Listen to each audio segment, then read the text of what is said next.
morning, good evening, good afternoon, ladies and gentlemen. Oh, shit. You gotta be kidding me. Fucking. Everything doesn't want to work tonight. Guys, gotta do it the manual, old-fashioned style then. All right, ladies and gentlemen, good morning, good evening, good afternoon, wherever you may be. Hope you all having a good one so far. I am a little late. Yes, just I had to go to the urgent care today. Do not worry, I am fine. Do not worry, I am fine. Which is why I was late. But I am back now. I'm home. I'm good. I got what I needed. I'm ready to roll. So I feel good. Feel great. I'm glad to be here. I hope you all are doing well. As you can see, the PC is no longer right here. The PC is now over here on my other desk because I needed to make room for this monitor, for the studio monitor. So the studio monitor that you are looking at right now is now replacing where the PC's at. So this will be very interesting on how it's gonna go. I feel like I've opened up a lot of room. I'm gonna be real honest. I feel like I've opened up a lot of room knowing now that my PC is on over there. My two speakers are right here. You can't see this. You can't see this speaker, but it's right underneath the camera. Then I got my monitor, and then I got my other monitor. So it feels a little bit weird, but I feel like I've opened up a lot of room and space on top of it. So I feel very nice about it. But yeah, hope everyone's having a good one so far. We are going to be attempting to finish chapter 33 tonight. I am actually working on the script right now. I was working on it while I was at the urgent care. And so I feel that's going to happen. This has been happening all fucking day and all night, actually. Is that these things don't want to stick. So I'm going to have to fucking get new. Get it to stick. Fine.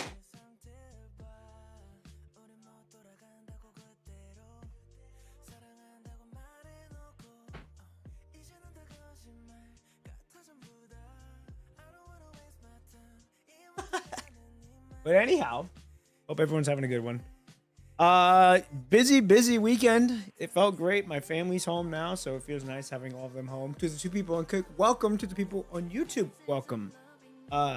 Yeah, busy weekend with content. I didn't get that short film done till like yesterday at like 3 o'clock in the morning. At 3 o'clock this morning. Sorry, 3 o'clock today. I didn't get it done till 3 o'clock in the morning today. But I felt good having it out finally, and now all I got to worry about is just getting this chapter done and then working on the short film for this chapter, and then we're on to the next arc, ladies and gentlemen. So it's going to be really interesting, really fun. How this is going to end. I'm excited to see how this is going to end. I also have my mouse now wireless because now that the PC's over there, my cord couldn't reach to the mic. Thankfully, this is Bluetooth, so I'm able to use it now. So that's pretty cool. Like I said, I feel like I've opened up a lot of space, which is very nice, very nice. So, all right, ladies and gentlemen, I don't want to waste any more time. I want to get straight on into this. My stream deck I gotta fix because apparently it does not want to work right now. So that's always fun that it doesn't want to work. But other than that, it's going pretty well. So, okay. Ladies and gentlemen, we ended off right at the 60% mark or right at the 70% mark. I'm not mistaken. 67%. Yeah, we're 10 episodes away. I am hoping to try to get this done tonight. We're going to see. So, all right, ladies and gentlemen, without further ado, I want to get this going. Episode 23, Death Reenactment. Here we go. Cradle enters the Hedo Tower.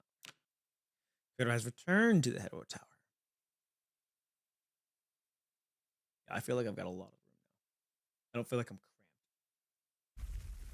The Hedo Tower trembles slightly, welcoming the one who once was its master. Before long, Cradle locates the core within the tower. A familiar sensation makes her consciousness tremble. She reaches out, attempting to touch the Azure core. However, a force field suddenly expands, repelling her away from the Hedo Tower's core. I still prefer the name Cradle. I haven't had the chance to thank you yet. To gaining Agent Zero's authority, I've started to remember things. At least part of it. Well.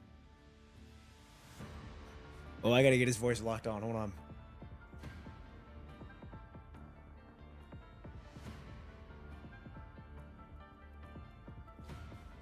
Okay, I got his voice. I'm ready to roll. Well, perhaps we'll save some time. Radiant light flashes in the agent's hand, lunging toward Cradle. Chaos's consciousness is complete enough to bear Agent Zero's authority, regardless of any issue unnoticed. There's no need to waste time with this anomaly.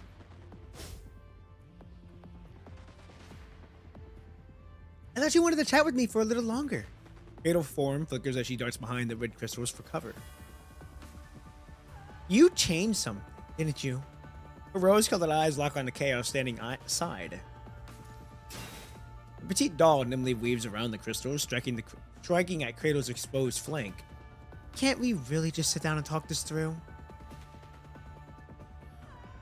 There's clearly no conflict between us. Or rather, who exactly are you? The crimson crystals screech as they grind against each other. A swarm of red butterflies emerges, surging toward the agent and the doll.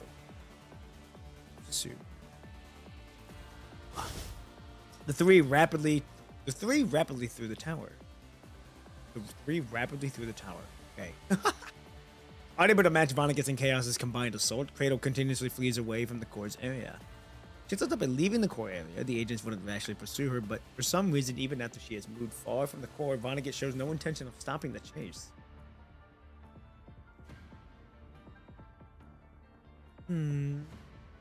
After several moments, she finally manages to temporarily evade the two pursuers, hiding behind a cluster of crystals.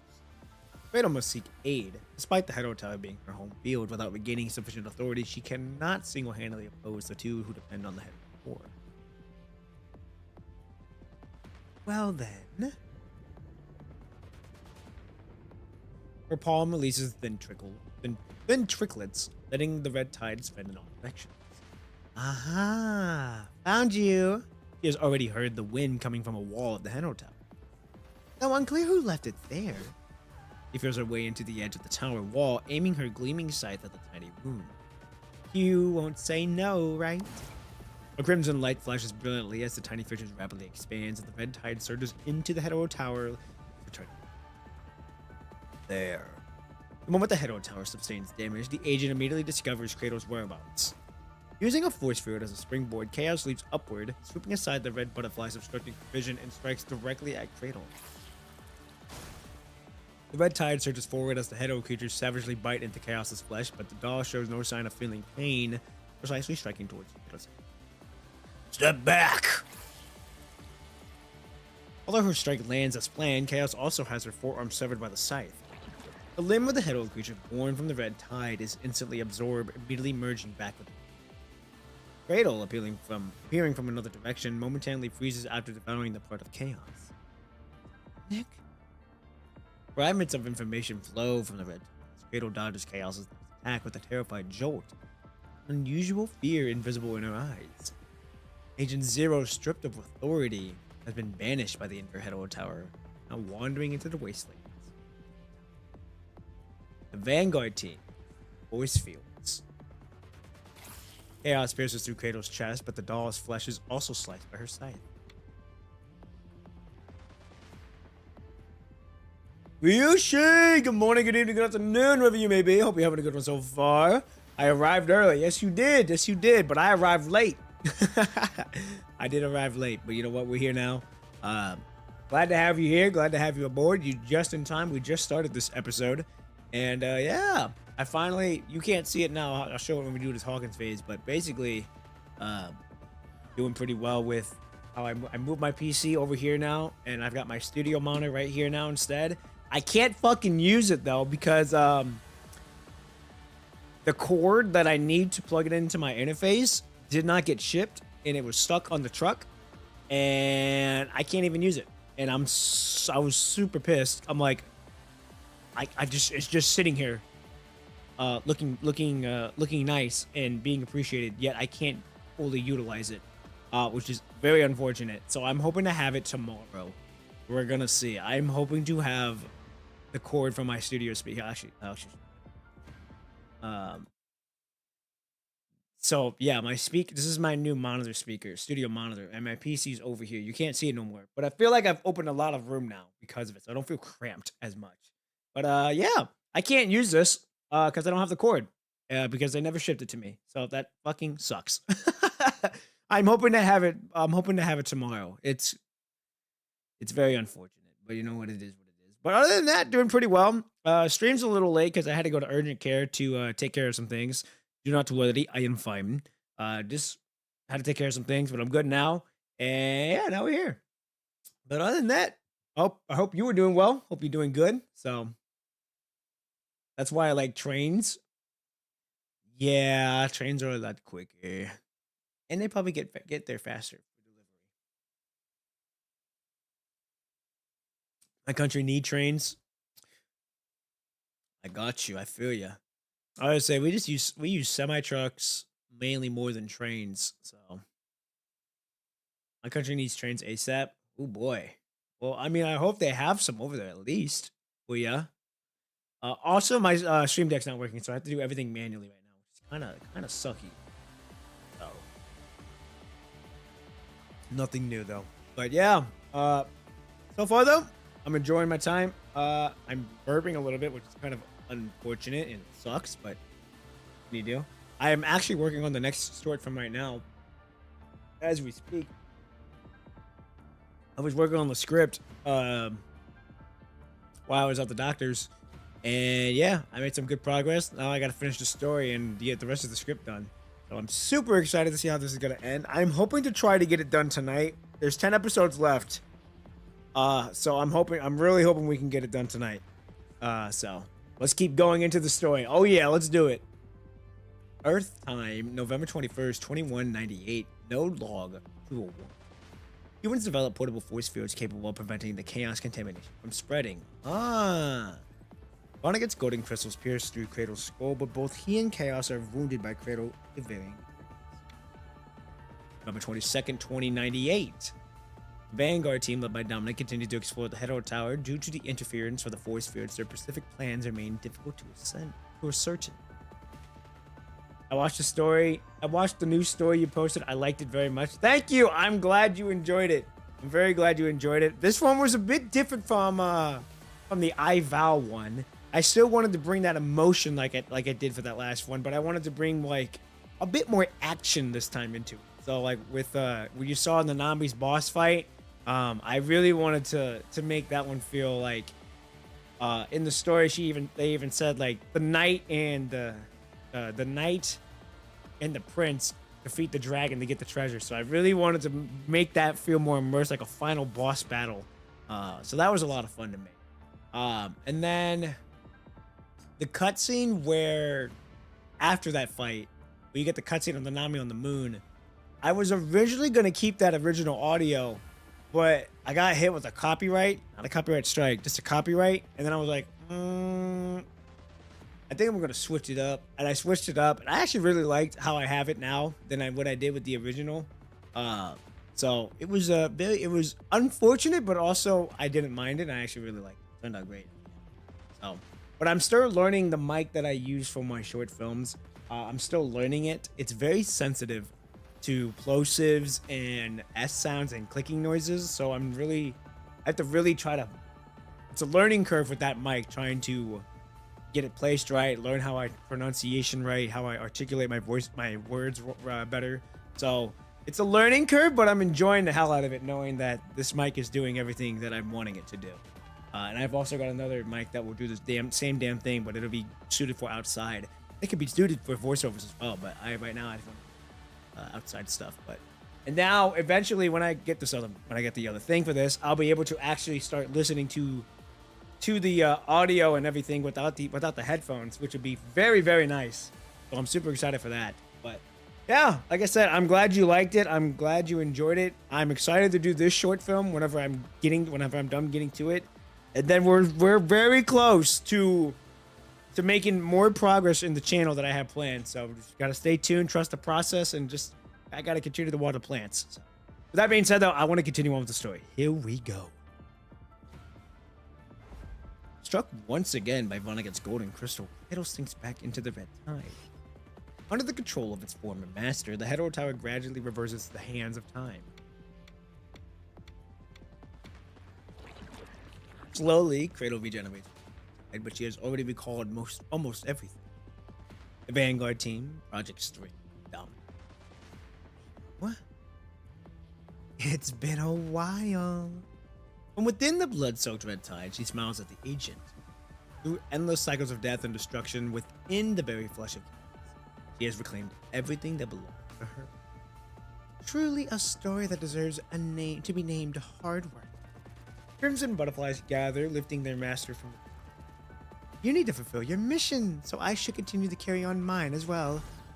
As the gleaming sights reflects red crystals, Vonnegut activates the force field, his expression darkening as he locks eyes with...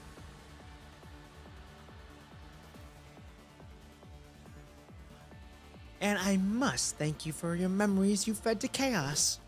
Cradle, who appeared weakened just moments ago, springs forward, her scythe slicing through the southern air.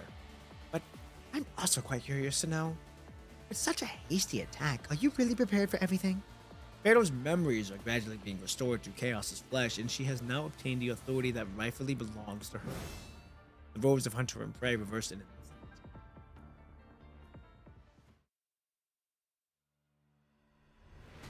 Oh, okay. Outside the Hedo Tower, Vonnegut gasps for air, using the punishing virus to mend his body.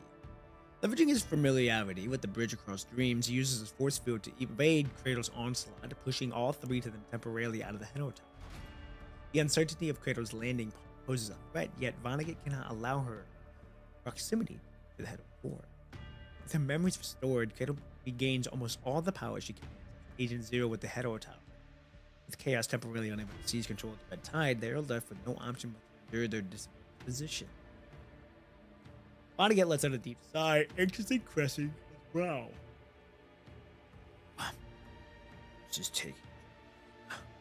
Time flows chaotically within the Hedo Tower. Amid the constantly root-bound battle, Cradle eagerly absorbs the fragments of memories that belong to her from within Chaos, while Chaos gradually allows the authority from turn. But it's still not enough.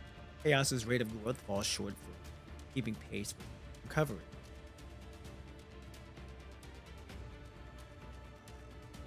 I was too patient.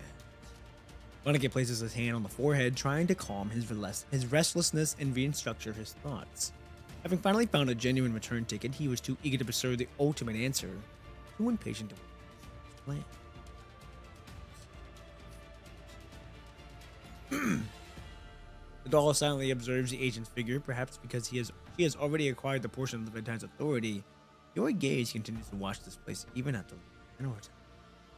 This is an ending that has never appeared in your own memory.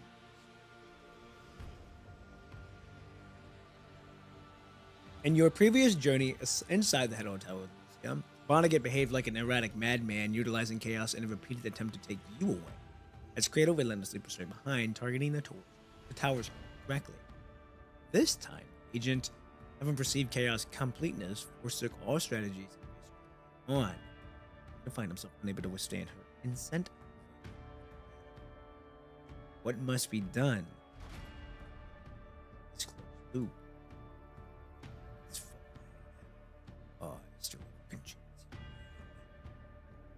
Blaze Warrior! Good morning, good evening, good afternoon, wherever you may be. Hope you're having a good one so far. Hope the voice acting is going well for you. Glad to have you here. My voice acting is a little subpar at the moment. My voice is still trying to get into the groove. Granted, I'm running on like really low sleep right now, so that's also not doing it any favor. But I got the short film done because of it, and now I can kind of take a little breather before hopping into the next short film. Even though I'm technically working on the script right now, but yeah. Other than that, though, I hope you're doing good. Setup's a little bit different now. My PC's over here. I got my studio monitor right here, so I'm super happy to have that going. I just gotta wait for the cord that my shipping place decided to not ship to me, so that was fun.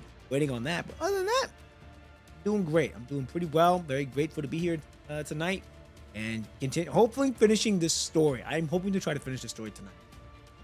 I'm doing good, and the voice acting is going well. Nice. That's good to hear. Glad to hear that. Glad to hear it's going well.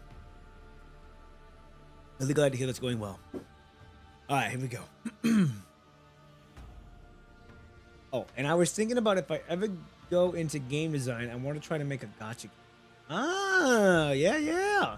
I mean, that'd be definitely a learning curve for sure, because you would have to learn the story, how the live service action works. Characters, currency like that, premium currency. Um, you would have to hire voice actors, and I'm sure a bunch of other stuff on top of that. But I think I think it'd be dope if you commit to it and have fun with it. So yeah, just put your mind to it and just believe that you can do it. All right, here we go. Thoughtfully gazes at the gradually growing doll before him. Since there isn't enough time for chaos to mature, then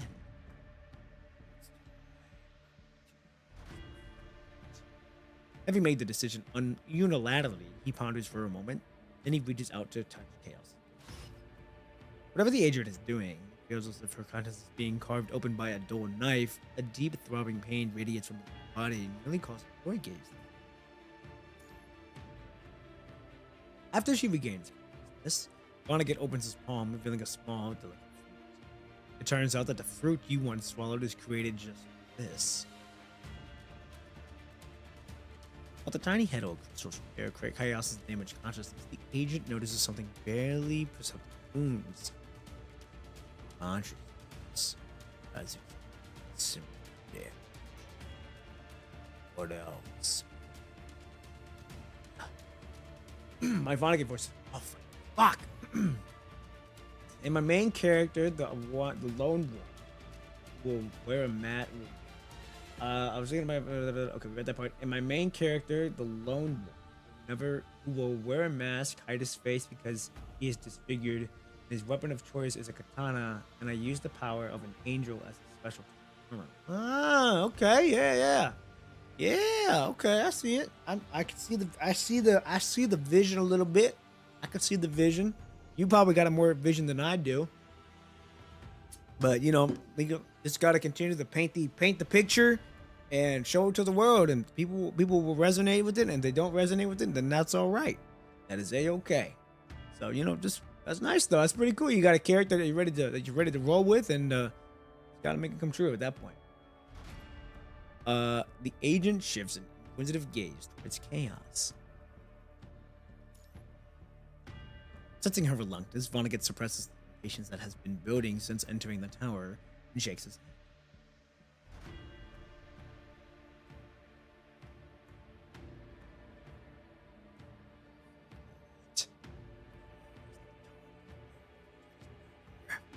The head crystals continue to repair Chaos's wounds as the agent masks his emotions in his eyes.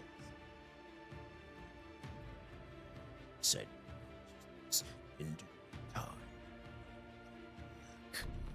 An ominous shadow tears through the air behind him, twisting into a bizarre trail. Wait. Vonnegut only has time to place the fruit in the doll's palm before his expression changes. A rift of the head tower silently opens behind him, and the agent instantly appears in the tower's core with Chaos, who is now a significant figure. Cradle! Golden crystal suddenly thrusts toward the red-eyed girl who commands Head creatures to assault the Head Tower's core. Vonnegut deploys a force field and instantly strikes the hide of the Head creature surging toward him. Oops! I thought I could sneak in without you noticing. She nimbly leaps away, seemingly unconcerned about the sudden appearance of the agent and the doll. Did you leave something here to keep yourself updated on the situation? Let me guess. Would it be this? She commands the Head creatures to precisely target the force field devices nearby, which swarm for unison. Agent Zero stops speaking as golden crystals violently erupt, trapping Cradle within. What a shame. But such measure is no longer enough to counter. But such measure is no longer enough to counter Cradle, who is now recovered from memory. The red-eyed girl's silhouette silently melts into. Even though many of the Head creatures under her command have dissolved under the combined assault from the Head Tower's core, and Vonnegut, Cradle, who was born from the Head Tower itself, remains unformidable. The red tide flows everywhere. She drifts through the vicious fluid, maneuvering against the two foes while constantly seeking an opportunity to strike at the core. The pure core persistently cleanses the corruption of the punishing virus. Now it's just a matter of who falls first. But be careful! I'm about to catch your weakness! The agent forcefully upholds a force field in devouring to push Cradle away from the core area, seizing the moment the doll utilizes the extended force field as a platform to charge directly at him. Just kidding! Gretel whirls around, deliberately allowing her chest to be impaled as she embraces the pale doll with her blood-stained body. You are my target all along. Chaos. Red tide like fluid sweeps seeps from her wound as Gretel's lips curl into a smile like someone who had just obtained a priceless treasure. She begins to gnaw intently on the doll's flesh. You didn't seriously think I wouldn't notice your attempt to steal Agent Zero's authority, right? A thief? Chaos! The agent shouts sternly while upholding the force field. The doll's consciousness abruptly snaps back to alertness. With fingers joined into a razor-sharp claw, the doll pierces through Kratos' chest and viciously thrusts the fruit deep into her body with a backhand motion. The girl is thrown off balance by the doll's counterattack, but only for an instant. So this is the plan you struggled so hard to come up with? Not as impressive as I imagined, Nemo. I guess your minds have always been worn down by those time loops.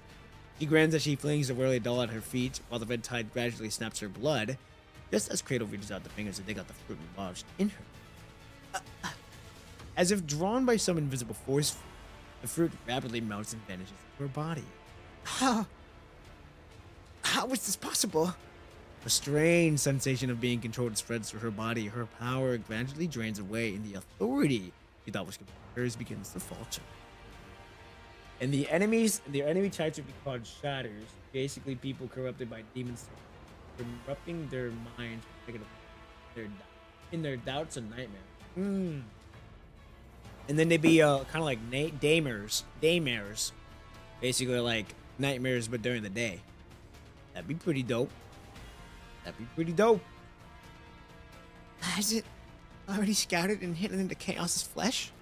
Also, be careful who you take that. I'm gonna tell you right now. Be careful who you speak that to, cause if you got $1 million idea and you spray that out loud for the world to hear, someone might take that idea and run with it. And then when they make that, they're gonna be crazy with it. But if someone else tries to make it, they're gonna be think as a follower and a cop.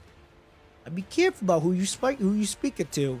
That way you keep it close. Keep that card close to you. You ready to roll whatever that comes out. You always want to be mindful of that. So that's the only thing I'm gonna tell you is just be mindful of who you tell your dreams to. But other than that, sounds like a pretty good idea.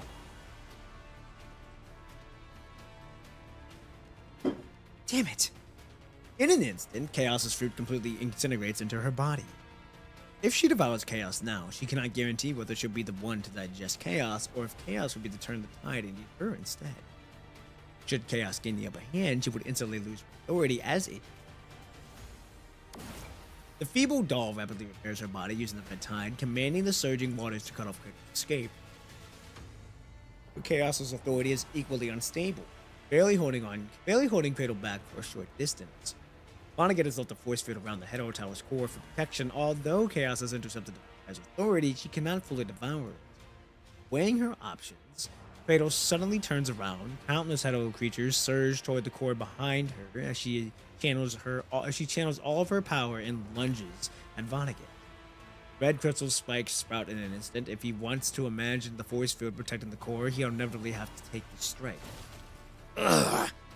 The crystal spikes finally pierce through his body, though the Hero Tower's core quickly dissolves them. A deep wound remains etched across his chest.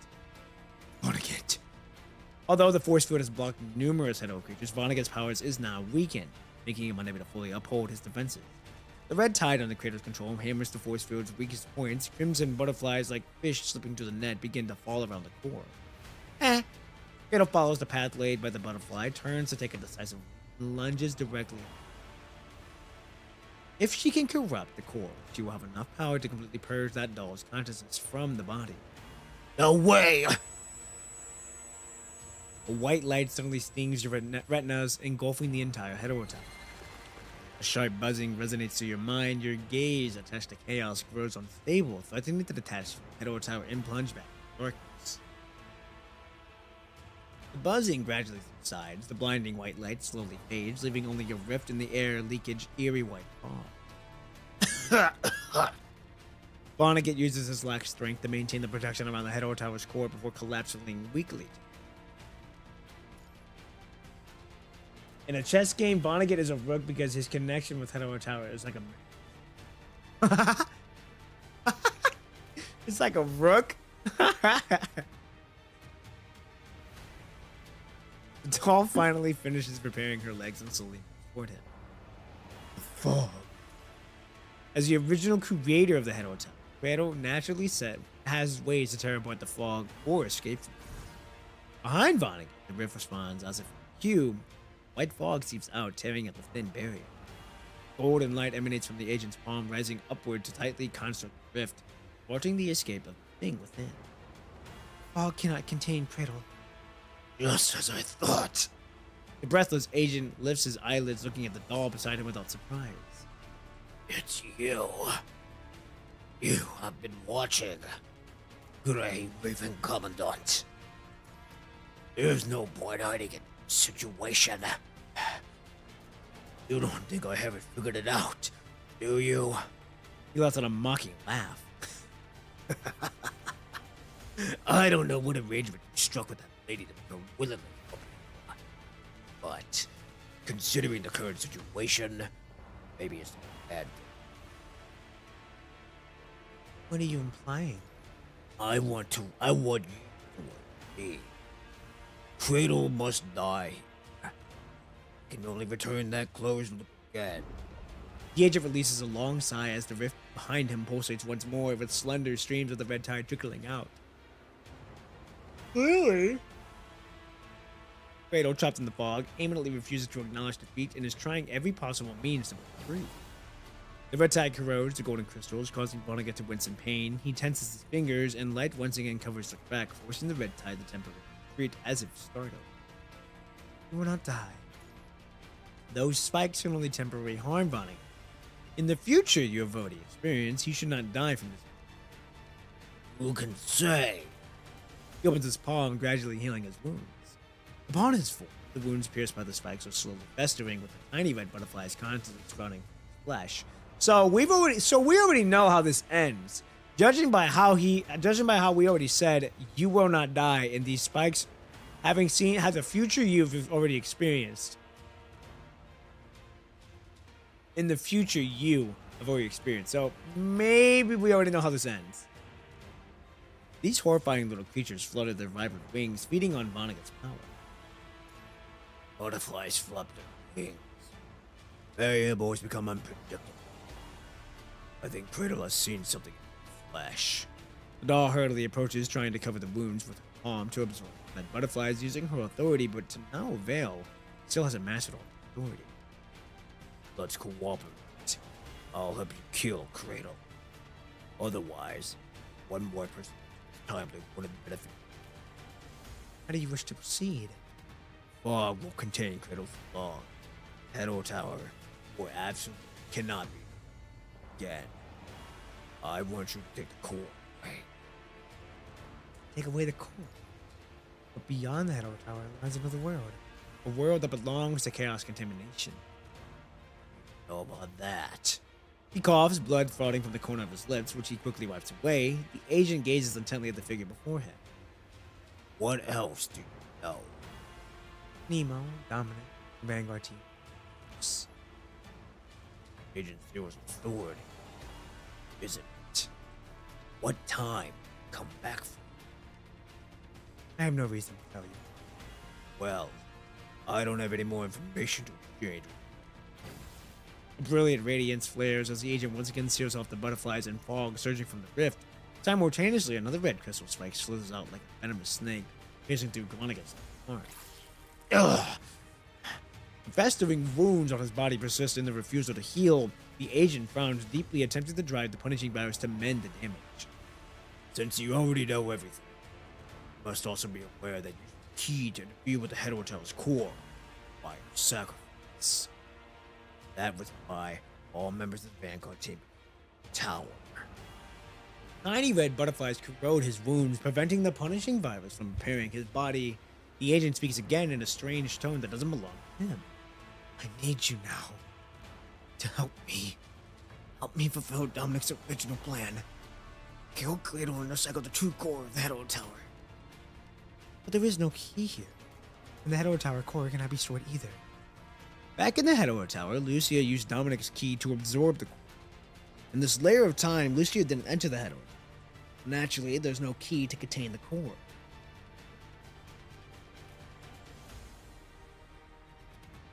That's right. So, dispersing the regenerative event butterflies, the agent produces a strange golden square crystal from his wounds. This is key that belongs. This is also what I hate most. Just like back then. The Vanguard team sacrificed everything, betting all hope on the Hetero Tower, paid every price possible, yet only managed to open one exit to Dominic's. Everything in their fell into stagnation, firmly sealed away by the Hetero Tower beyond the space. In the end, he too ended up walking down the same path. The sacrifice may make a difference. After a brief silence, Monica forces were used the punishing virus to seal his wound and slowly rise to his feet. I can't tell you which layer of the Hetero Tower you've returned from, but I really hope that the Hetero Tower ends. More and more devils are showing up. Someday this place will be explored. Don't trust me. I don't trust you. But at this point, I have no choice but to put in your hands. He laughs at himself. Place to hope in the person who wants me.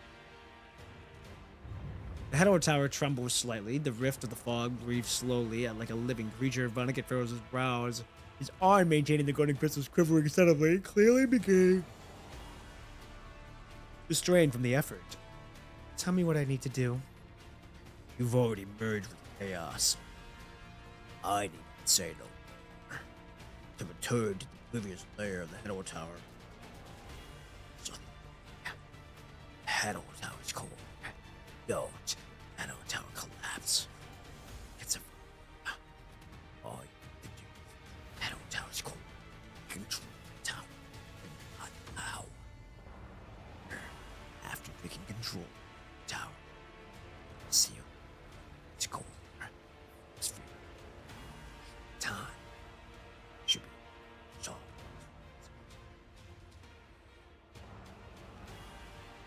Oh. Care.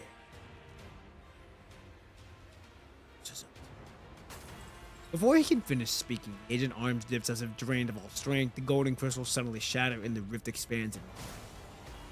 My voice acting class 101. Class starts tomorrow. Hell yeah!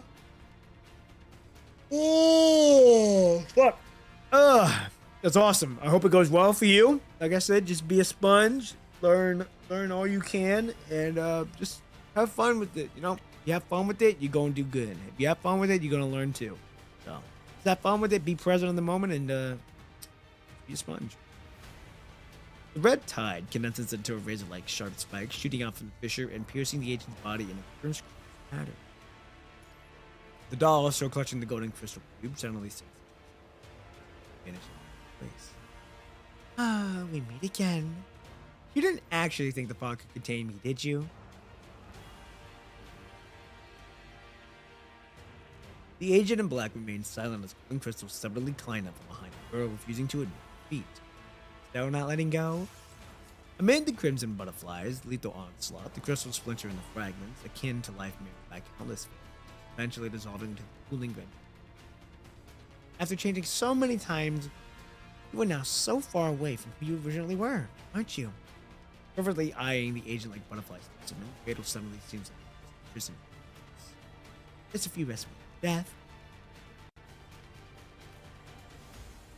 That little rat in the hiding, only one left. I'll let you play a little longer. Hetero Tower is my child. What could you possibly use to take away from me? Amid countless crimson butterflies, the Hetero creature steadily approached the position of the core. Before long, the girl's fingertips made contact with the radiant blue light. Oops. Mild pain triggers on her with agitation, as if she has eagerly awaited the long-anticipated feast, only to find it tasteless as wax from served. The all-too-easy victory leaves her feeling satisfied. No? No, she shouldn't. She should not have such emotions. Having restored all the memories, Gretel furrows her brow, eerily complaining how to excise the noise from her consciousness. However, the realization that she has such has an irritated anger further. Damn you, Dominic. Whatever. She interrupts her train of thought and shifts her focus back on Hetero Tower. If she could reverse the rules of the Hetero Tower and restore everything to its original state, will she find a way to exercise her personality? Well, she will. But is excising her personality truly what she wants? Imprehensibly, a faint voice emerges deep within her heart. After exercising her personality, who would she be? Zero. Having already tasted emotion, she can truly revert to being again. With her attention drawn to the faint whispers, Gretel fails to notice that Monica's body fairly undergoes changes. Golden crystals spread gradually across the body as the Hetero Tower's core trembles. Yes. This time, it feels as if he had returned to that lone young man's side. This time, weakness. The golden crystals bypassed the bewilderment Gretel gradually.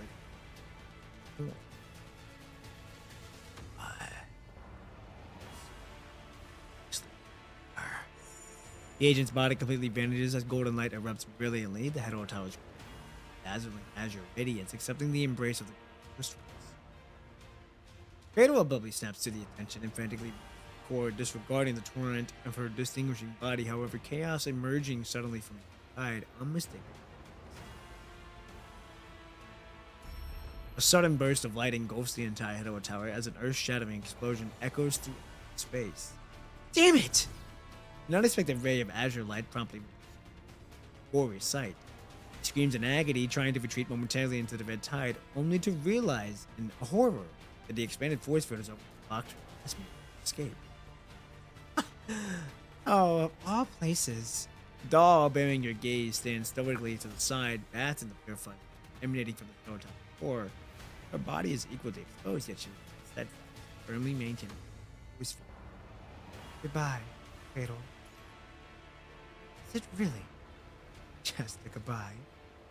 She suddenly flashes a twisted smile, offering no further words as her feet form. I won't give you that chance.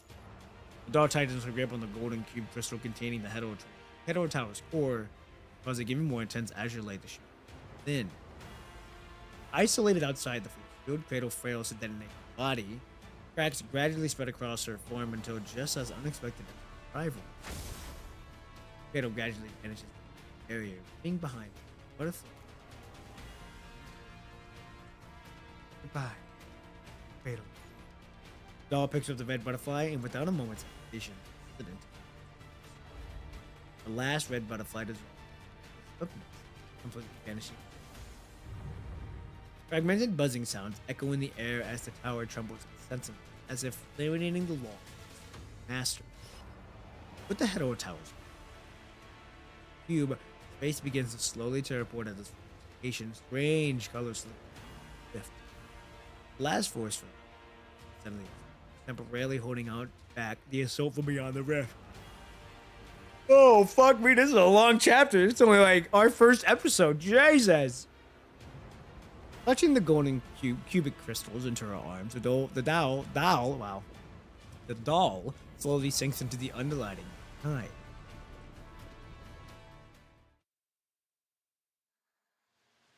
Oh, she's finally here? Can this be considered... Unbeknownst to anyone, the pink-haired woman suddenly Hetero Tower. Let me see. How is this chapter story? The book. She opens the book, intended on finding the corresponding record, but after hastily tosses it aside with a presentation. Coming across such an interesting spectacle is rare. It's worth waiting a little more worth waiting a little more patience. Oh my goodness, an intermediate amount of time passes. The force field gradually thins, nearing its limit, just as crimson spikes threaten to breach the faltering shield. The red tide churns with gentle ripples, a mist of vibrant hues slowly ascending from its depth.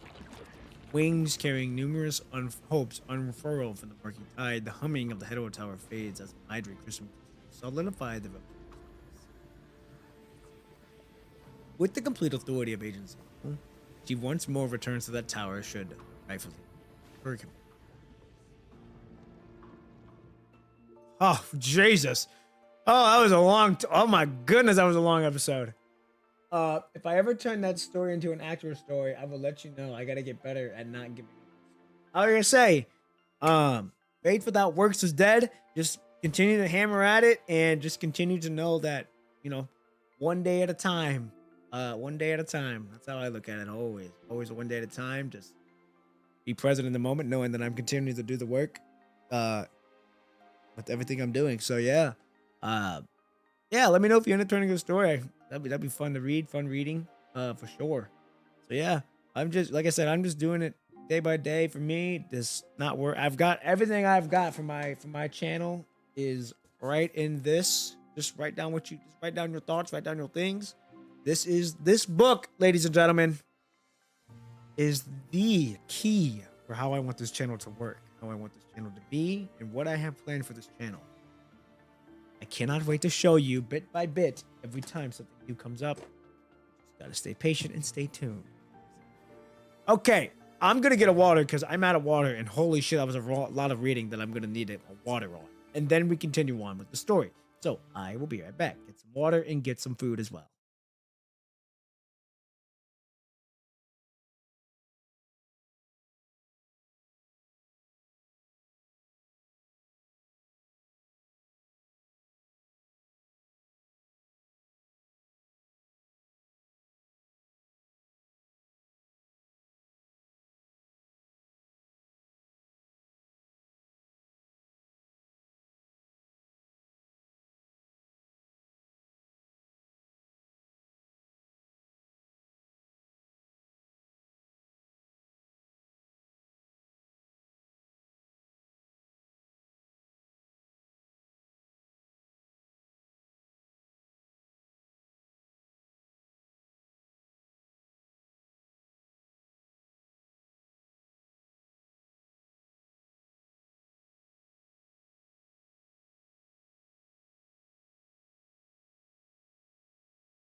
All right, I'm back. I got my water. I'm ready to roll. Oh, come on, God damn it, my fucking feet stuck. Ugh. Okay. I don't know if we're gonna be able to get this done tonight. This fucking looks like this is gonna be a long episode. It's a long episode. We shall see, though. All right, here we go. Episode 24, Gazing from Above. The gaze from the dream detaches from the body, overlooking the entire world like a ghost. Blank soul, blank past. Ah, hello. Do you need any help? I just noticed you seemed a bit out of it. Hello, my name is Lucia. My frame designation is BP001 Lotus. I'm also the team leader of Grey Raven. I don't regret what I just did. I had to tell Vanessa that for my former teammates about my will as a soldier and member of the Grey Raven. Hell yeah! The unknown isn't always unsolvable. Sometimes true hope can be found in the unknown.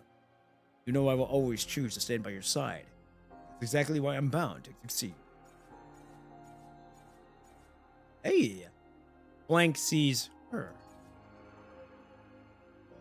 It's why did failed.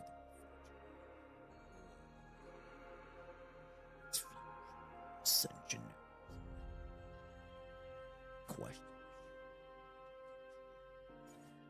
The key is quite complete. Perhaps she can truly become the nearly perfect return ticket.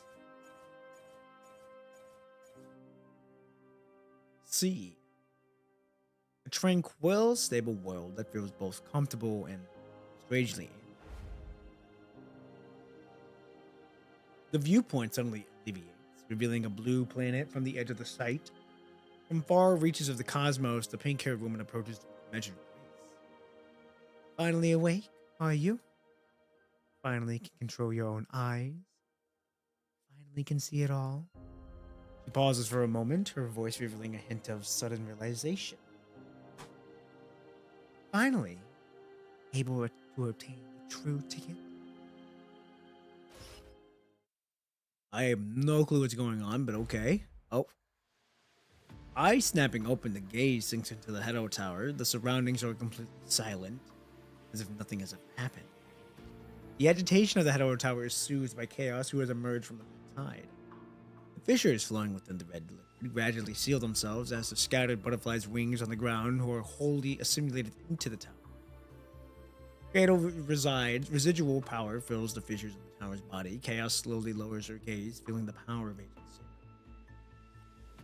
Zero. With absolute command of Agent Zero's power, your gaze can now truly merge with its form to intimately link to you. Is this what you call a success? Daw's particular voice echoes throughout the Hedo Tower. Oh yeah, I forgot this is her voice. How does it feel to obtain such power? With the authority of Agent Zero, time and space within the Hedo Tower feels like compressed glass spheres, able to shift in accordance with her wield's volition. However, tentatively, Chaos attempts to control the Hedo. The tower trembles, but offers no response. How? After risking countless times to claim against Agent Zero's authority, securing the Hedo Tower's core will caught between Vonnegut and Cradle. The doll repeatedly draws power from the tower, attempting to halt its growth, trying to reserve everything back to the correct path. But no matter what actions are taken, the Hedo Tower only gives the faintest response. The tower trembles, responding weakly to the newborn master, like a sculpture hewn from the glass that could collapse at any moment. Why? Why can't the Hedo Tower can't be used? As if the previous moment of bewilderment has merely an illusion, the doll intensifies its movements. Ignoring her call, the doll's movement grows increasingly violent, and the Hedo Tower emits an earth shadow. Ooh, complex information floods into her mind as the towering Hedo Tower continues to grow without cessation. Throughout the fluctuations of the past and the future, it has never ceased growing upward. The power of grief converges on the verge of tearing everything apart, yet suddenly freezes in a single moment. Why? Why is this happening? The lofty deity resembles a fish stranded out of water, gasping in near death from decision. What? Decession? I don't know what that means. Through her expression remains unchanged, a metallic aura pervades it. His all his voices etched with despair. It shouldn't be like this. Chaos covers her face in agony. The tower spirals upward with tenderest sprouting in all directions. Due to Vonnegut and Kratos' reckless movements through the towers earlier, even though Chaos has successfully obtained agents of authority, the information within the tower has grown exponentially. You saw it.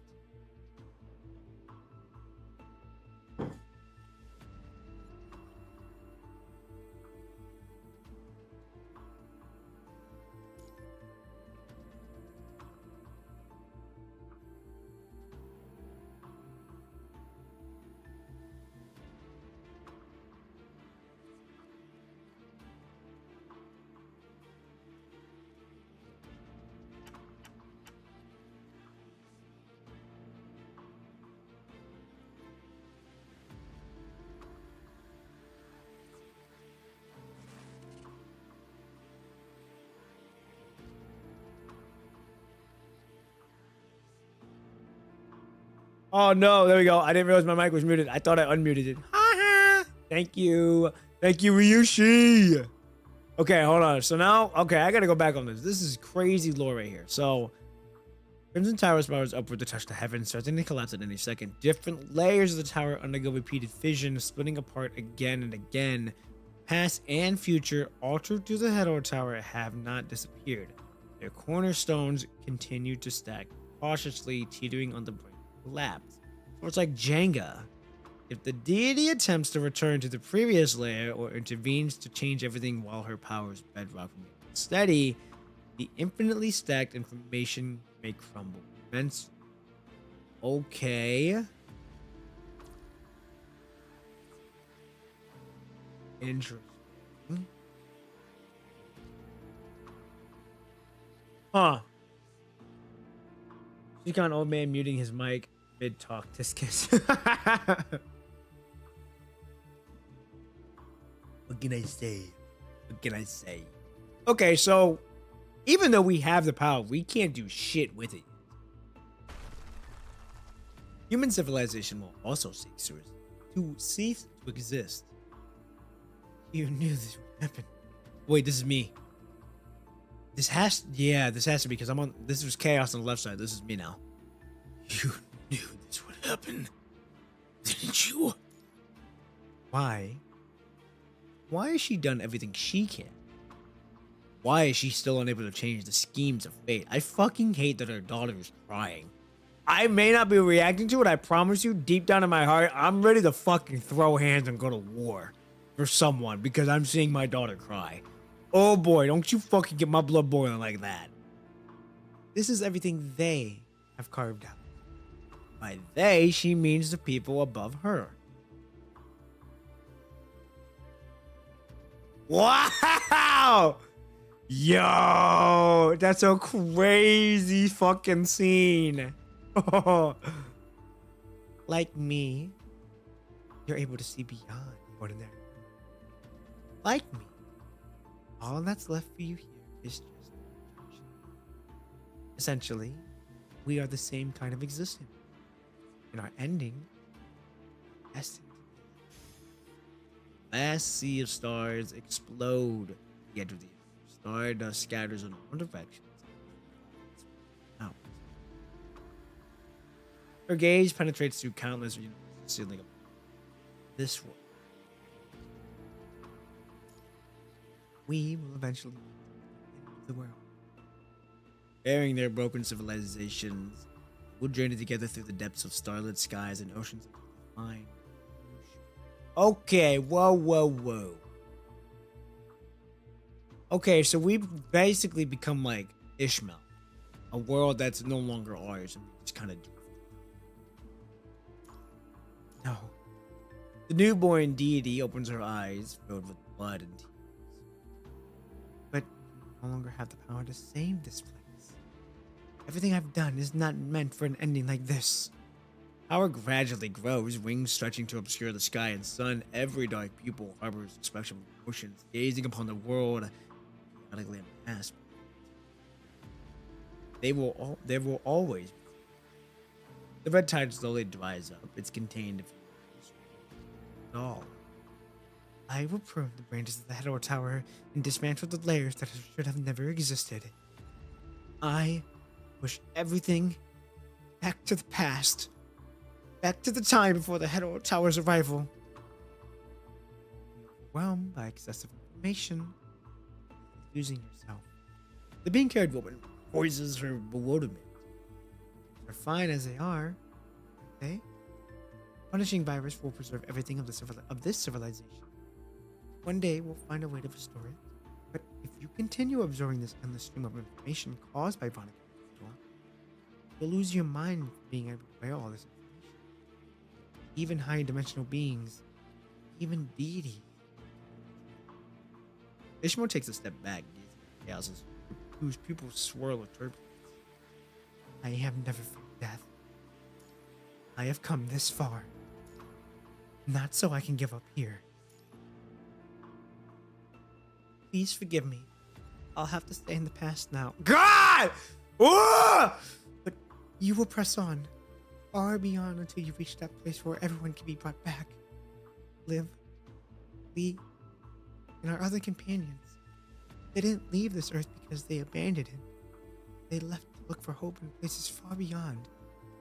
For you, when that time comes, if you still want to, come find me. What I left in this world is more than just a projection. Here carries my memories, holds my emotions, bears my bonds. Yo! Brilliant light scatters in the directions as time freezes in the moment. Innumerable red threads manifest, omnipresent, coiling around the Hedor Tower and ensnaring the entire Earth. The gate of the Stellar Sea is forcibly pushed open. Myriads of shards drift along the river of time.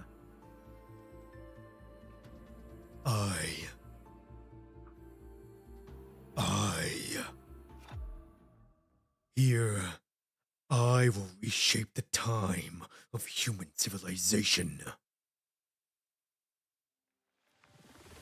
The threads carrying red and golden shards with them gradually expand, enveloping the entire world. Death and rebirth. Wait. Death and rebirth. Joy and elimination. Like at the vast Stellar Sea. Babylonia. The punishing virus has caught up. It's eternal winter. Even animals have begun mutating too. No one can escape. Is my duty already fulfilled? I'm here to say goodbye to you. Why? Why was I born into the world like this? She hears sorrowful, lingering sighs and the countless voices of humanity. She takes herself into echoes pured by human civilization. Infinite casualty and time caught her mind, leaving only by her ears merged, caponous yet indecent. Her consciousness shatters countless times, solidify and reconstruct itself just as long. Star clusters appear and vanish, congealated into the cosmos, infernal and unchanging. They roar in anger. They wander without purpose. They wail in sorrow. They are filled with joy, welcoming the arrival of new life. They raise their blades against the invaders in fury. Countless years of information amassed by the Hedor Tower flow carelessly into the mind civilization, into the final record song. The deity teetering on the brink of madness, wrapped in countless strands of time, rampages regularly, It obliterates paths, witnessing a myriad of endings belonging to the human. Gone. She sees the weapon of them descend after pushing the type. Slice. He sees planets shrouded by mist, devoured by devoid of. He senses night roars, the ground becoming sea.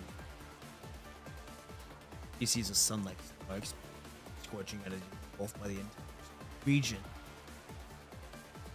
She sees a somewhat familiar.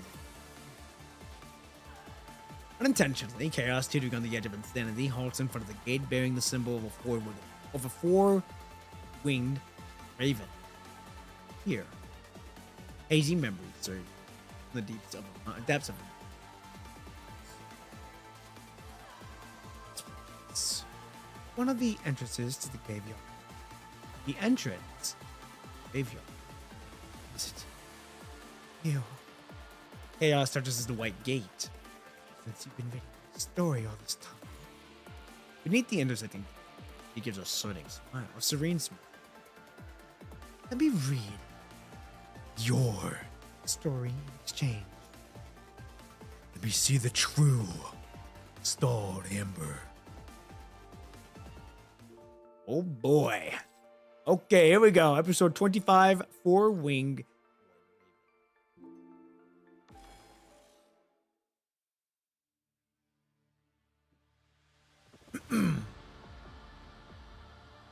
At the center of the buildings, with varied exterior, stands its colossal four-winged raven. Stars and planets form incandescent light bands, encircling the dark sun. The city is filled with starlight, yet remains deathless.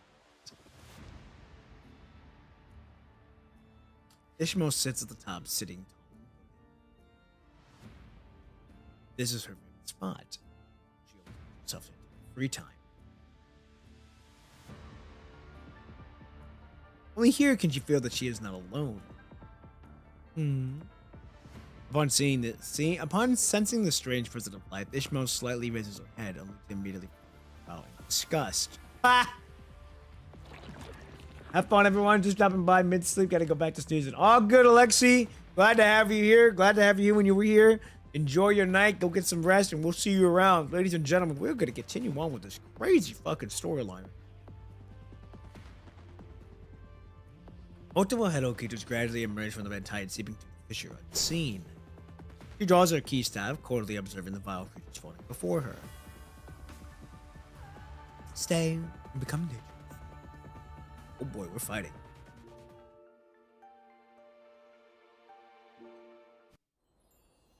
Oh, cutscene? Oh!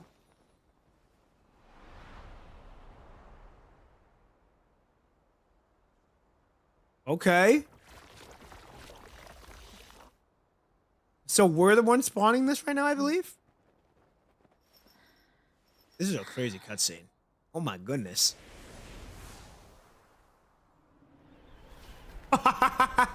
Okay.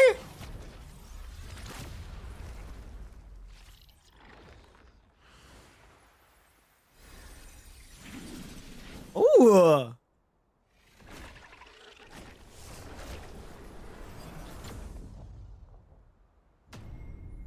Oh, she's pissed. Here they come again. Annoying bugs. Which crack did they crawl through this time? I will go first. Don't you? Would you like to see something beyond your scope of knowledge? Well, she's so bad. I will embrace it. This is the miracle you have been waiting for. Not just this. We gave it another try, and it seems like nothing has changed. That is so fucking. I will go first. Like, don't blink. Not bad. Would you like to see something beyond your scope of This is knowledge? so crazy, bro. Story is nearing its end. Smoke it. Embrace it. This is the miracle you Yeah. like always. Oh my god. This area is So check over there. What's this? Investigate.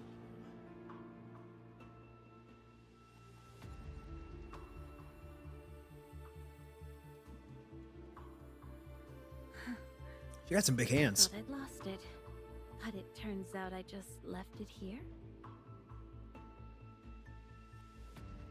Wow.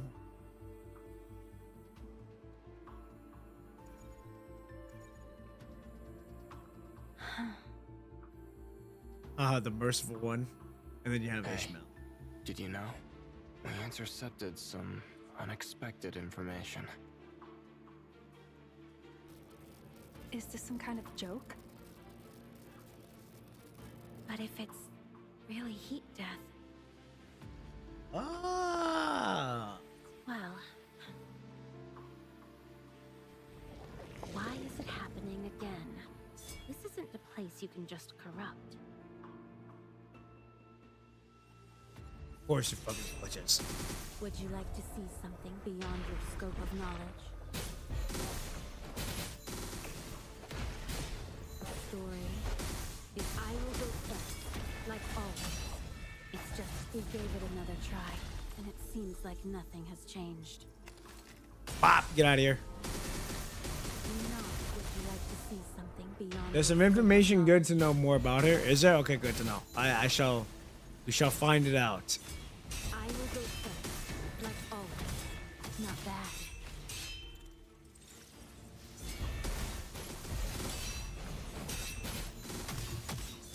I will go first. Why can I not? Always. It's just There we a go. small gift. The story is nearing its end. The rift hasn't been sealed yet. That's a problem.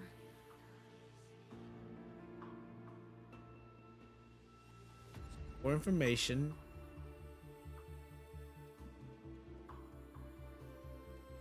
Huh? Is this what I lost when I was here last time? Here last time. Marion hangs high above, shining over the city in silence. Will all civilizations eventually perish?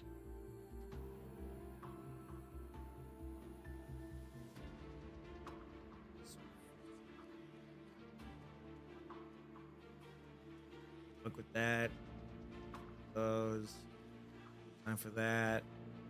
That one. Oh wait. I really want to see Endymion. I heard they have the most beautiful sunsets in the whole galaxy. Yeah, I'd really like to see Endymion again. Demian. Wait, can we talk to her again? I really want to see Unreplicable. Irreversible. Talked again.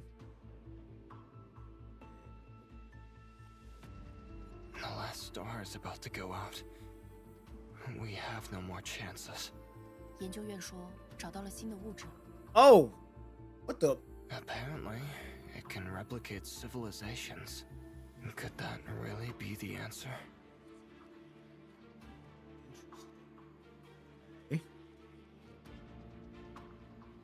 Even if it's a graveyard of civilizations, you can't just corrupt it. Ishmael!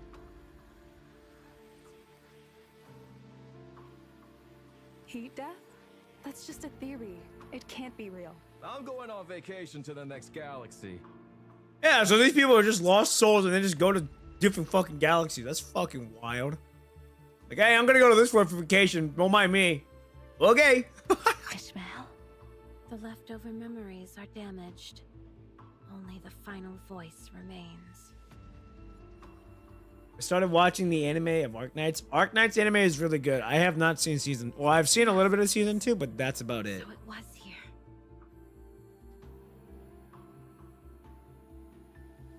Oh, whoa.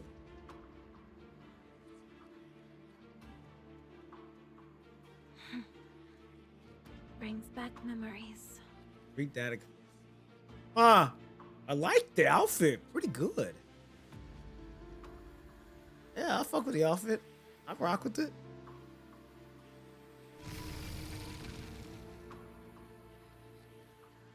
Okay. there anything else?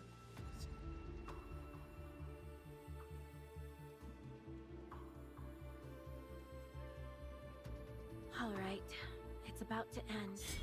Bad. I will go first. Like always, it's just a small gift. I will go first. Like always.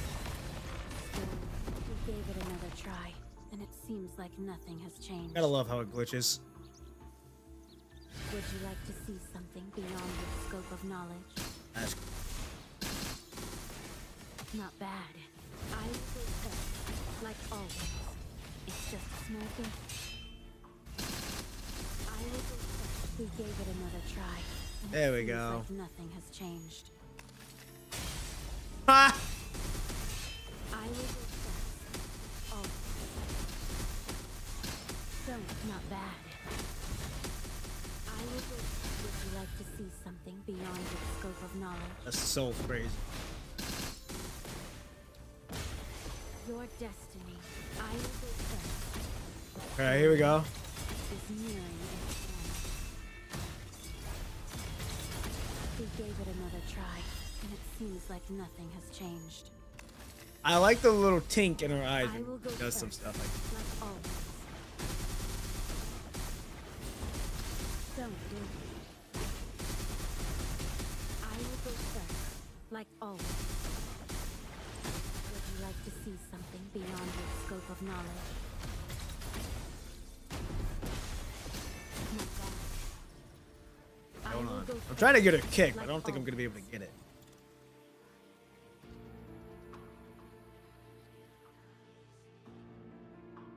Leave? Well then, until next time, my city. My city. The gate slowly closes. A book with forward-winged white raven engraved in the cover slowly materializes into Chaos's hand. Light gray curves twist in it, forming lines of complex text. Bowing her head, she stares at the heavy tomb. Let me see. The lonely humans open the waiting home. We see your past. We see the hardships you have endured. We see there exists a new answer. Why your civilization was reduced to you alone. Interesting. Okay, we're almost done, but I'm gonna have to use the restroom one more time because that water. I shall be right back. Then we continue on.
Okay, I am back.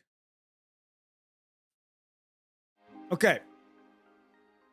We are on episode 26. Heat, Death, and Time. Heat, Death is a hypothesis of construction of fiction, a distant catastrophe that... Interesting. Okay, here we go. Okay, young Ishmael here. Ishmael changes out of her research uniform and sits by the table, gazing at the star-filled sky beyond the window.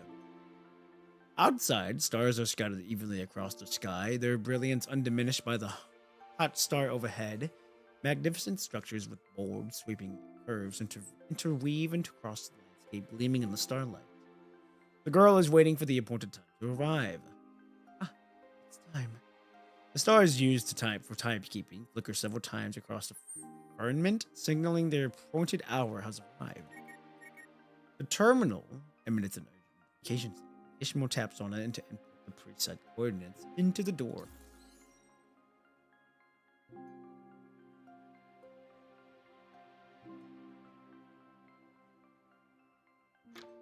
The door emits a soft sound. Ishmael puts on a relaxed smile and opens it.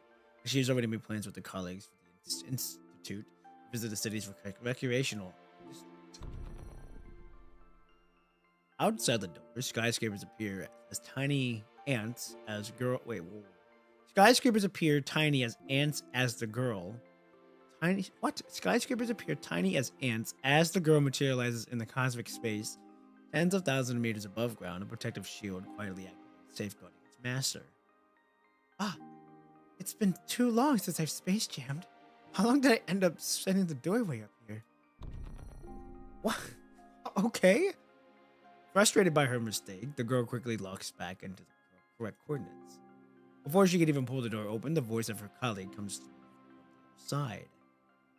Hey, may the four-winged white raven protect Ishmael. You're the last to show up again. Hey,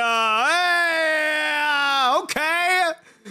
With a mix of laughter and reproach, the black-haired girl pulls Ishmael through the door. You're the one coming early. I just was a bit tired from working overtime, and I accidentally typed the coordinates wrong. Whatever, you're buying the snacks today. No ifs, ands, or buts. We agreed on it already, remember? Alright, leave it to me. I just got a bonus anyway. The girls laugh and jest as they make their way through the city. This is the greatest era. Shining like the sea of stars, their civilization has led them to the glittering stages of the universe. They store energy from hot stars, possessing an almost inextricable power source. They can utilize spatial physics to instantly anchor teleportation points that lead to other cities or somewhere between stars. The footprints of the civilization has spread throughout the galaxy. They're about to set sail, exploring a deeper future in a more mysterious realm of time. Oh! Okay! Ooh, I like the hair. I fuck with the hair.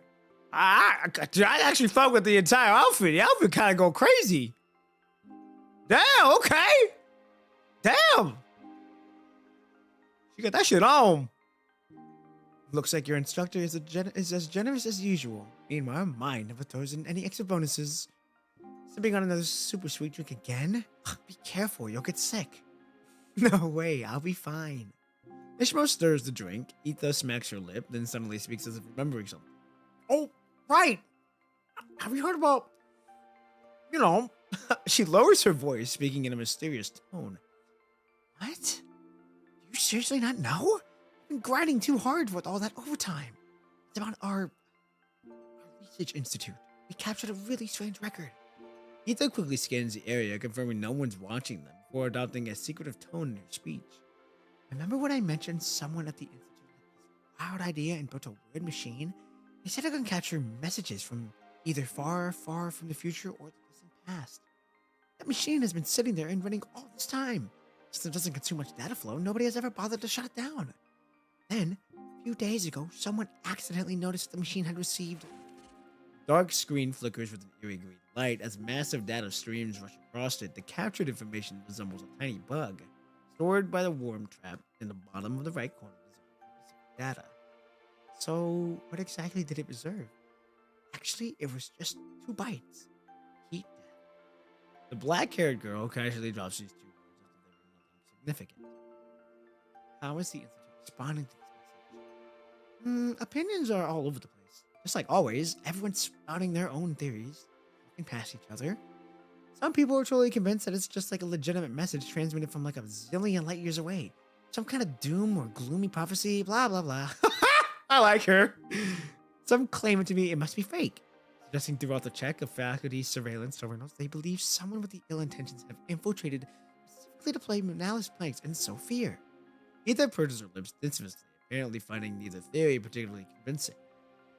Heat death. Ishmael furrows her brow as she can't shake the feeling that there's more to this message than meets the eye. Hey, that look on your face. You're not gonna go sprint back and work overtime now, are you? Ether alertly grabs a hold of her. Relax. I was just reminding of something my professor once said. That's all. Ishmael pats her reassuringly. Oh yeah, Professor Relaya's research is all about time and heat death. How's that going with that work of hers? Is her universe model still not done yet? Gathering information on heat death by creating a cosmic regression model. That still feels pretty shaky. I'm not sure. She's been very busy lately, and I haven't heard her talk about the progress. And she hasn't even replied to these theses I poured in all night to finish. But and I'm just saying if death is real, what happened to us? Ether chews her food, lost in thought for a moment, then shakes her head as if dismissing the ideas from her mind. Even if we had message was legit, that four-leaf wing waving to protect us, but if death does really come, how can we possibly solve it? Everyone knows that heat death is the universe's ultimate end. You can't possibly solve the irreversibly improbably increase. Sorry, I didn't mean to mock your research. It's just... The girl looks at Ishmael in confusion. I still can't figure out why you ditched this popular interstellar exploration back then, picking the whole time and heat death thing instead. After all, there's no true answer to that, right? I'm not really sure. Maybe I was just purely interested in the subject back then? Pink-haired girl tries to recall her thoughts after graduation, only to realize that the memory eludes her entirely. Why did she choose to study time and heat death? Was it because of a nightmare from long ago, envisioning a universe consumed by death and was she drawn by Professor Valela's presentation and when choosing her research? Wow, I was not expecting that. Okay. Stars cannot burn forever. The information cannot be reversed. Therefore, in my depth research focusing on time and heat, my goal is to construct a macro model of the cosmos, the cyclical phenomenon of the cosmic regression, find solutions of heat death, and explore the possibility of information reversal. Macro model of cosmos displays the possibility of cosmic evolution to a digital model, which would attempt to visualize and reveal the nature of the universe development. That is crazy. The fucking lore is going to be going crazy on this. One day, I'll transcend time, find a solution to the heat death, and reach to the end of the starry sky. Even today, she still remembers her instructor's recruitment speech. Beyond the magnificent and awe-inspiring thesis lies a romantic and extraordinary cosmic mythology. Hey! Ishmael, you're spacing out again. You know what? Forget it. Let's not talk about those mood killers. Hey, did you check out those new vacation plans on the brochure I sent you yesterday? We promised to go on a trip together during our next holiday. I'll look at it right now. Sorry.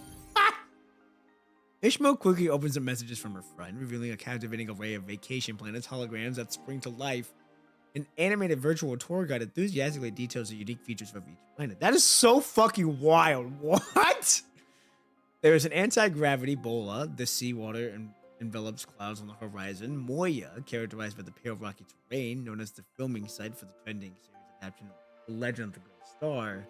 There's also Endymon. This planet's in a stable binary system. Endymon orbits a single star, and the others are too far to map. This is precisely what creates a dreamlike spectacle.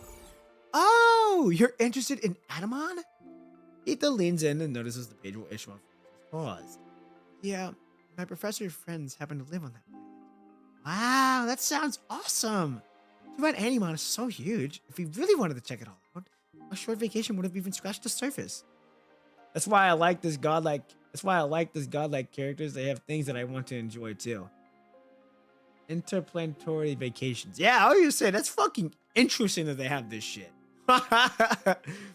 Very, very interesting.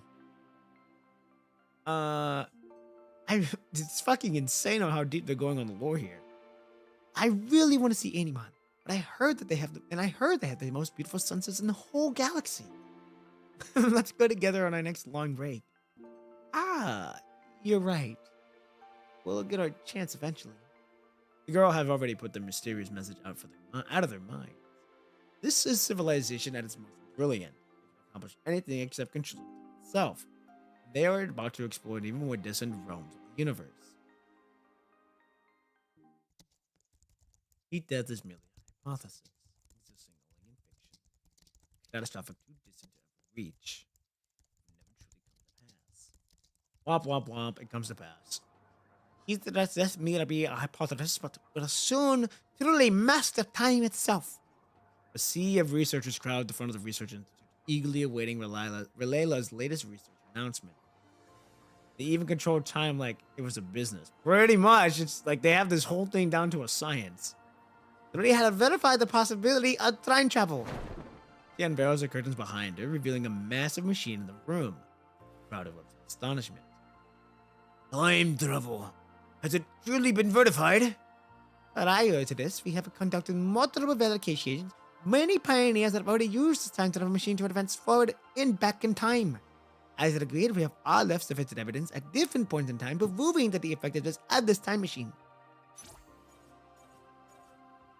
The middle-aged woman displays a series of projections marking out the research left on the rock.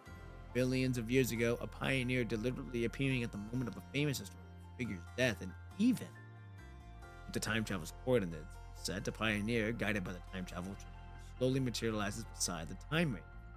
Now, I wonder if this is where Dominic is from. Also makes me wonder if this is where Nemo and all of them are from. I adopted the idea of communication terminals, employing the mainframe for anchoring and terminals for linking the data streams. The mainframe is held by the planetary computer. When tethered to the specific temporal locus, the terminal leverages data stream transmissions to fiery pioneers to their intended temporal destination. The mainframe securely fixes on the point of return to ensure no divergence on the journey back. I don't disclose the specific operational concepts here, but with such a machine created, what could you actually use it for? Research accelerations, space jumps, but those don't hold any sort of swing or significance in our civilization. That's a good question. That leads to the second announcement I wanted to share with you everyone today. A middle-aged woman smiles, her expression brightening at the top of her soon-to-be-realized dream. I will be the first scholar to enter the time travel machine and commence temporal travel. The course of history cannot be altered. Even as a scholar, what do you expect to accomplish? You can say that they're like 4D beings over 5D beings.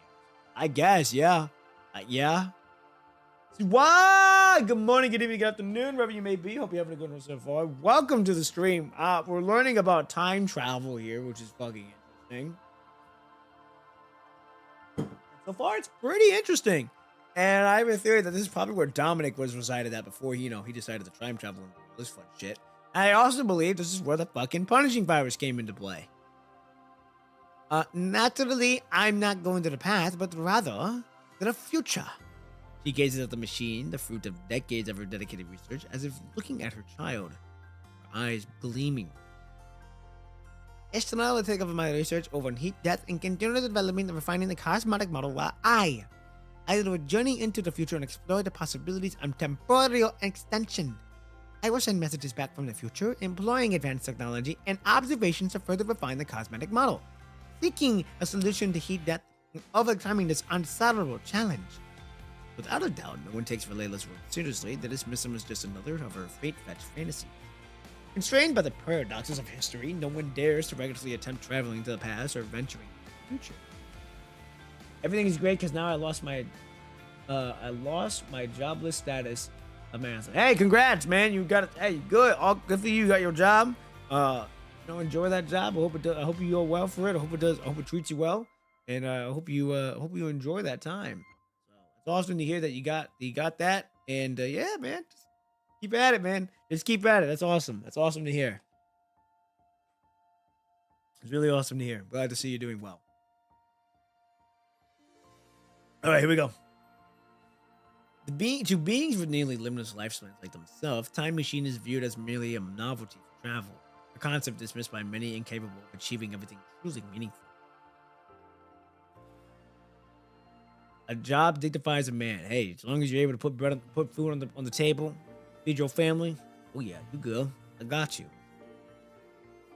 The excitement surrounding the time travel machine's unveiling has temporarily subsided, leaving only a handful of key researchers busily adjusting the device.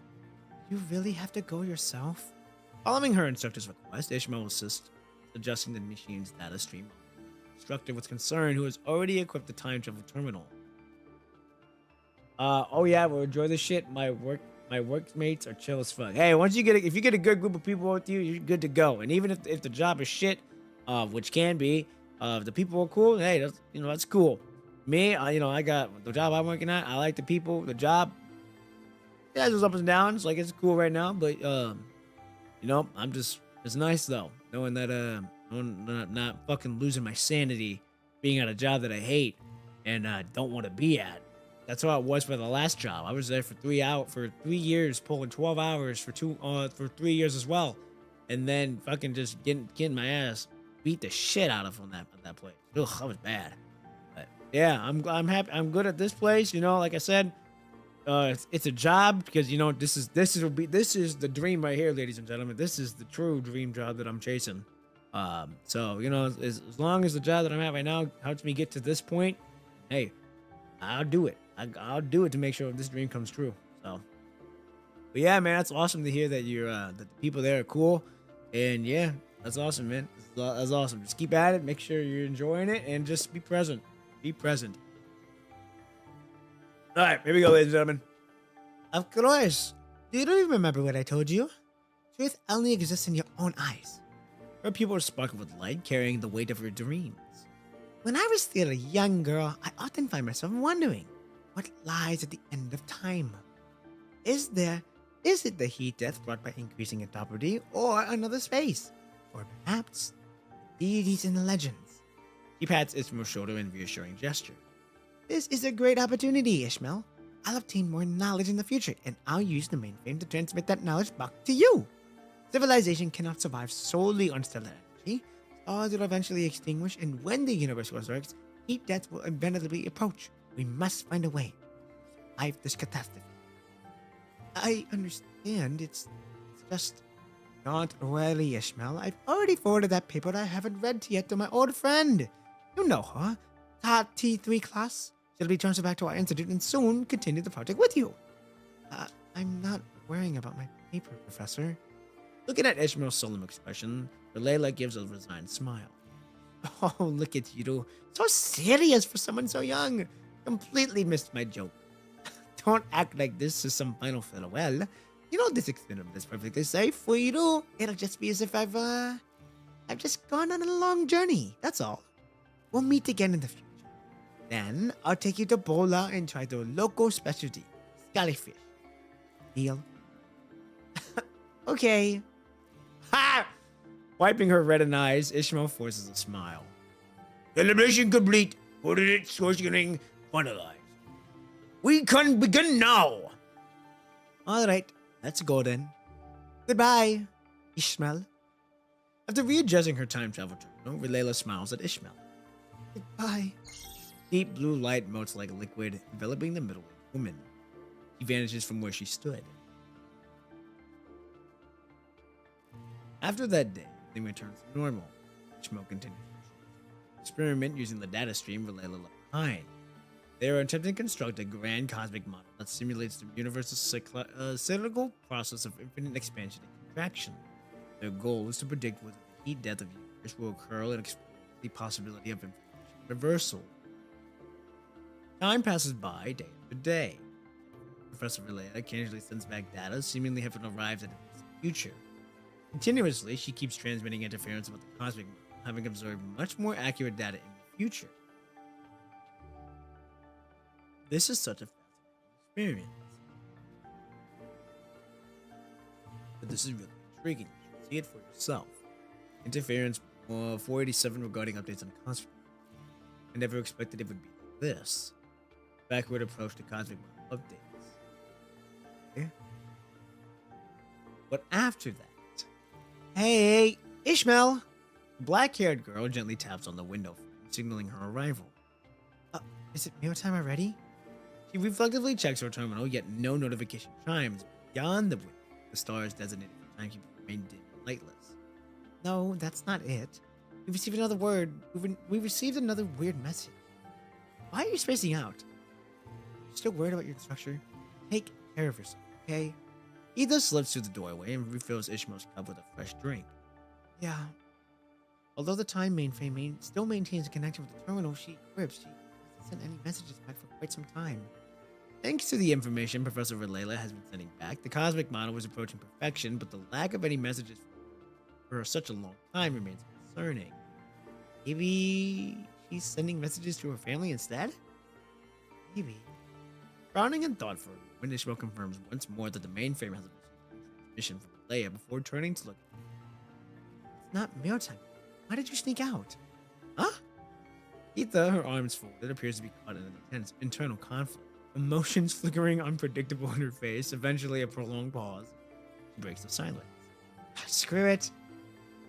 I think I should tell you anyway, even though my instructor told me not to say anything to you. The word it might affect your condition. And I also think it's just a coincidence, but take a look at this. Etha projects a note from her terminal. Remember that machine capable of capturing messages from either far future or distant past? After capturing the first message, my instructor specifically arranged for people to check the machine regularly. Yesterday, we discovered that it had intercepted a new message from the data stream.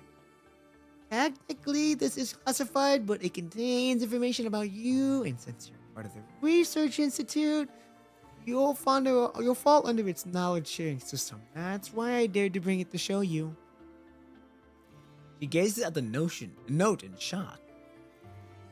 Ishmeri, the reality. When was this approximately message received? According to the time it was captured by the worm trap, it was 23:03 standard time yesterday. So that was 11 o'clock. But what do you think of the idea from a main character improvised with a story that I might try to create? I like it. You're probably gonna have to fine tune some things, like personality for the character, hobbies, interests, what do they look like without the mask on? What do the designs of the people who I won't spoil for anyone who didn't read it because it's not my place to say. The bad guys. What are the designs of the bad guys going to look like? Does the story make sense to you? And do you think it'll make sense to some people? And I would say, yeah, just kind of like write everything down as you wrote with it, and then from there just refine everything. That's what I did with my story that I'm building for my channel. Is at the end of the day, I'm doing it for me. And that, you gotta be a little selfish. But this is something that I can create, and I honestly shit you not, I can go back any short film. I can go to my very beginning short film, the very first one, and I can sit there and watch it smiling, and I can sit there and watch it for all the short films smiling because I'm super proud of myself for even attempting to make those short films and doing them to the best of my ability at that time. I can sit there enjoying and smile because I know that it's something that I created, I'm proud of, and I'm super happy that I have. So yeah, I would just say, write it down, and then from there, just kind of refine what you think needs to be refined, and go from there. But yeah, that's what I think. If you try to create it, just know that it's going to take a long time, because if it's just going to be you soloing it, it's going to be a minute. That's how I look at my channel right now. It's just me, but I'm fine with that because I have the equipment needed for me to accomplish what I want to get out of my channel. And at that point, it's just learning, continuing to learn, continuing to hone my knowledge and get better at it day by day. Every day, just get better at it. Yeah, that's how I look at it. All right, here we go. We'll look at this part. At 23:03 standard time yesterday, the time mainframe did indeed register a minor fluctuation. Could it be this message? I still think it's just a coincidence. Give it enough time, though, even a monkey with a typewriter could produce a literary masterpiece. Besides, they couldn't even spell your name correctly. She points at Ishmeri written on the note and shakes her head. The time machine must have computed on its own, extracting data from the recent information streams and simulating this? You're right. Ishmael maintains a frightened calm as she records the characteristics of unusual fluctuation data streams, collect relevant information from the surroundings, and archives all the data. Then only then does she slowly turn her head. Only my professor would misspell the mail. Is my name in my name is Mary. Wait. With only outlandish regulations, there is no way to verify that the heat death hypothesis is becoming reality. Ishmael diligently seeks help from every available source, working with her professor's friend, the scholar named TAT3 class, has captured fragment of every fragment of time. I entered the future. Limited search and rules, I cannot find much information. Could it be God or cosmic law? I see blank universe about to perish. Data stream of come. Ishmeri, the heat death reality. Messages left behind by her professor in the future keep appearing, coincidentally with the abruption of lost connection between the terminal and the time mainframe. She has disappeared, vanishing into the future of unknown time ahead.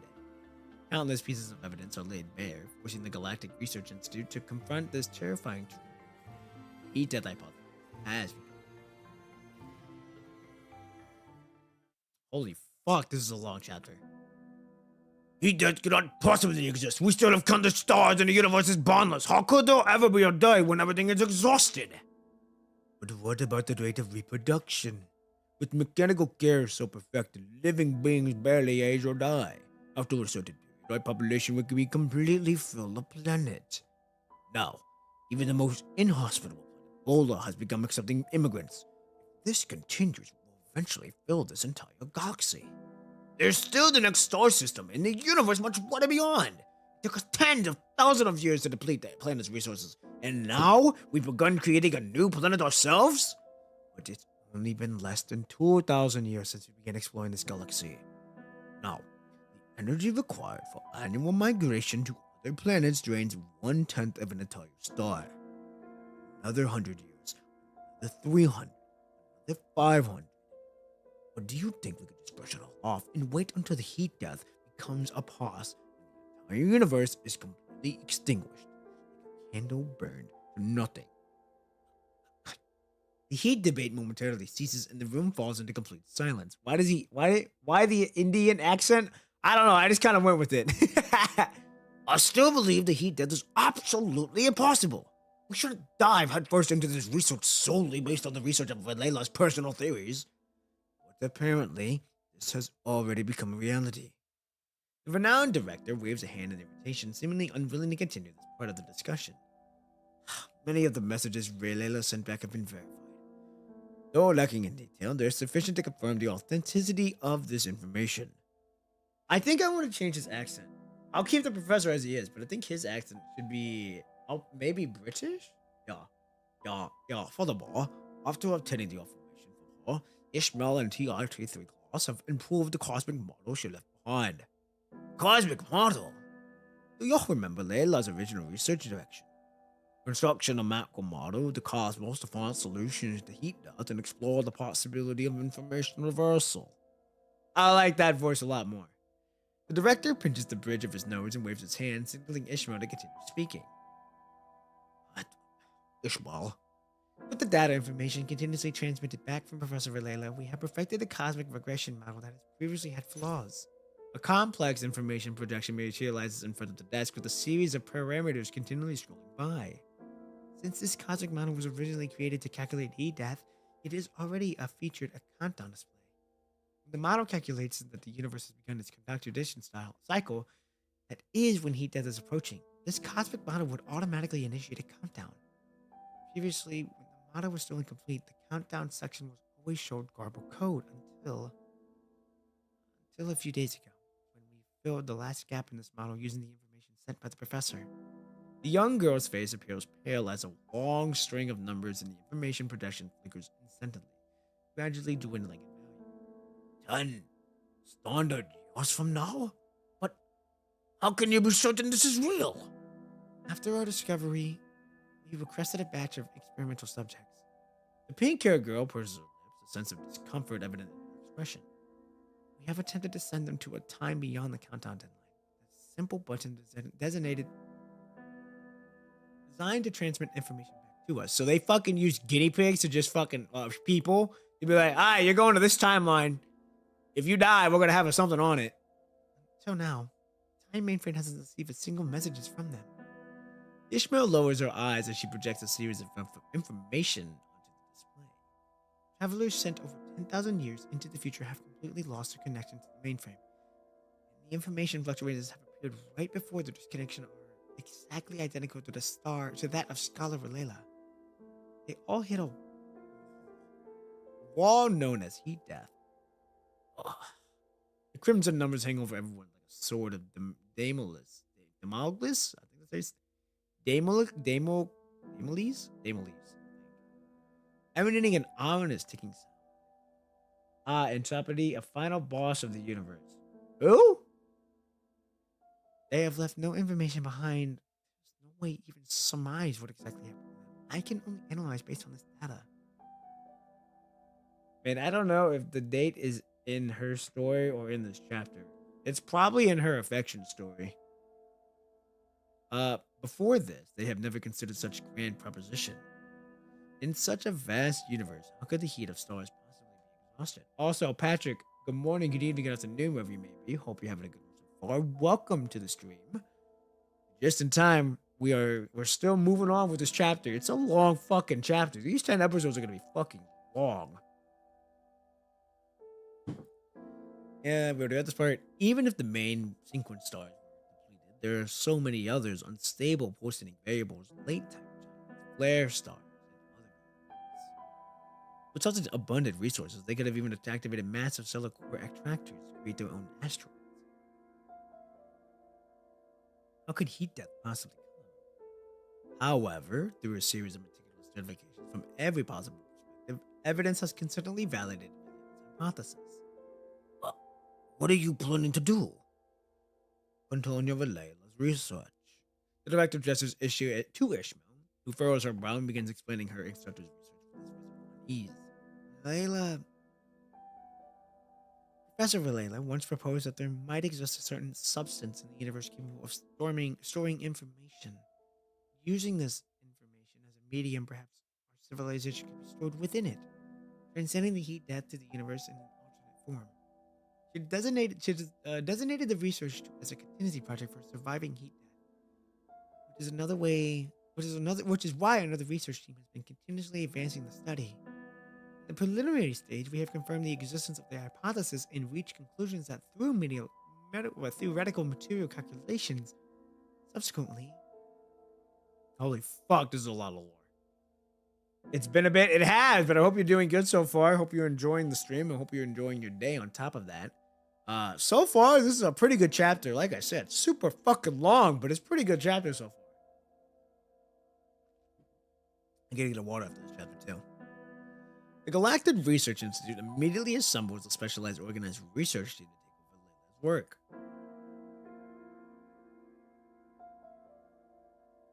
Massive detectors are built one after another, with the largest one occupying the entire asteroid.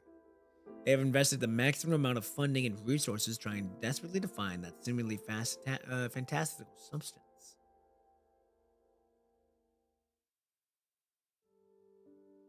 Whoa. This is really something else. Etha gazes at Ishmael's completely renovated laboratory, clicking her tongue in amazement. My instructor tried forever to get this mass spectrometer, but now that you're here, juggling three of them was like no big deal. Oh, and this one's here too! This terminal is monitoring the legendary gravitational matter detector installed on a planet, isn't it? Her face beams with excitement as she watches the information continuously scrolling across her terminal screen. This is amazing! I'd love to visit the planet someday and see that legendary detector in person. Hey, why do you still look so glum? Etha playfully nudges Ishmael with her elbow. Ishmael shows little enthusiasm for her new laboratory equipment. She frowns as she studies the information captured by the terminal. Just feeling a bit uneasy. Uneasy? What's there to be so uneasy about? You've got all these people helping you with your research, plus all these kinds of high-end detection equipment and unlimited funding. Isn't that awesome? Ether draws out her words as she plops down in the nearby chair. But the cost of all this is too high. In our recent experiments, each activation of the gravitational matter detector consumes 1/10 of a star's energy. This information isn't decreasing, it's actually increasing at an alarming rate instead. 2 stars have already been extinguished. Are the higher-ups unaware of this? I've already brought this issue up, but... Ishmael, you must understand one thing. The director of the Galactic Research Institute speaks with a steady voice that brooks no argument. Our civilization has reached its current state through billions of years of accumulated progress. It stands like a brilliant lighthouse, continuously radiating light throughout the universe. Our civilization is the most prosperous. We have already mapped out the galaxy, the universe, and now we are advancing toward an even deeper, more distant frontiers. At this juncture, we needed worried about 1 or 2 stars. This figure stands tall with his back to the window. Rather than concerning ourselves with extinguishing the star, what we need to consider is preserving everything we currently have. It's about preserving our civilization, protecting it as it navigates through the heat. Under the cost, we must keep it safe. The director turns his head, glancing at the timekeeping star outside the window. Jeez, that's really a lot of pressure. I can't imagine having so many big shots keeping an eye on everything I do. It's not just about the pressure, though. I can't shake the feeling that this is not the right approach. But it's hard to do anything about it, you know? Information is irreversible, like spilled water from a cup. It's impossible to gather it all back up. Don't worry about it. Just let the big shots handle all those headaches. Okay, time to clock out. Ether springs up energetically from the chair. Let's go hit the shops. Wait a moment. Pulled along by Ether's grip on her arm, Ishmael only manages to switch off the lights before being hurriedly whisked away. In the dimly lit laboratory, large equipment blinks with a dramatic pattern of light. Oh boy.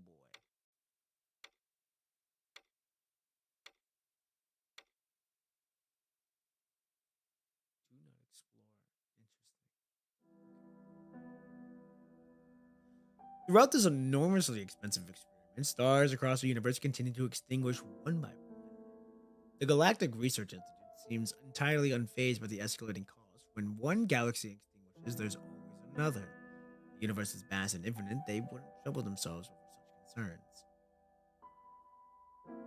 The Galactic Exploration Team hasn't brought back news from the other universes yet. Before the last main sequence star in the universe extinguishes, the experimental team led by Ishmael finally has discovered that special substance.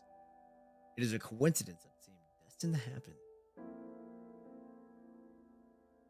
Execute routine information logging and organization. Oh my god, this is such a long chapter. Oh my goodness. Gravitational matter detected compressing substance. Exploration failed. Gravitational matter compressing substance. Failed. Failed. Future failure record 22 to 15. Failure record 22 to 15. Failure record. A long list of failure records lines on the terminal screen, but Ishmael remains undaunted. Scientific research has always been a cycle of relentless toil, where the fruits of their success are notably scarce, let alone when they are practically searching for a virtual substance that might not even exist. Standard time 23:03. Gravitational matter substance successful. Code particle. 23:03 record successful. Her eyes widen as she looks in disbelief at the rapid stream of data cascading across the terminal's interface. Her gaze locks onto the luminous red words flashing boldly before her. Experiment successful. How is this even possible? It actually exists. Inside the laboratory, the experiment terminal rapidly records all information with bright red text flashing repeatedly across the screen.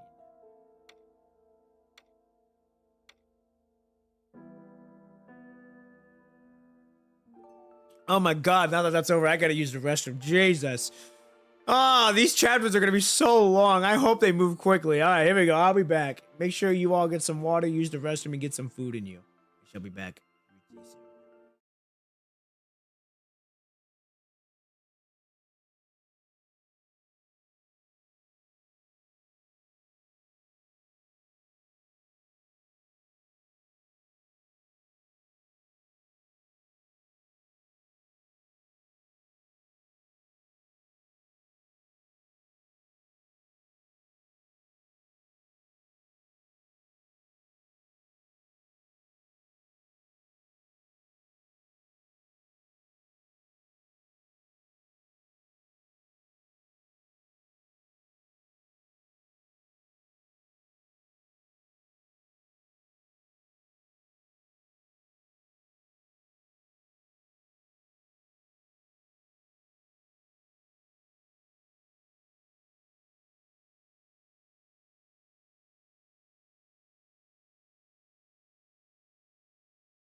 Okay, I'm back. Oh god, my god. Okay. Let us continue on with this story, ladies and gentlemen. Episode 27, The Punisher.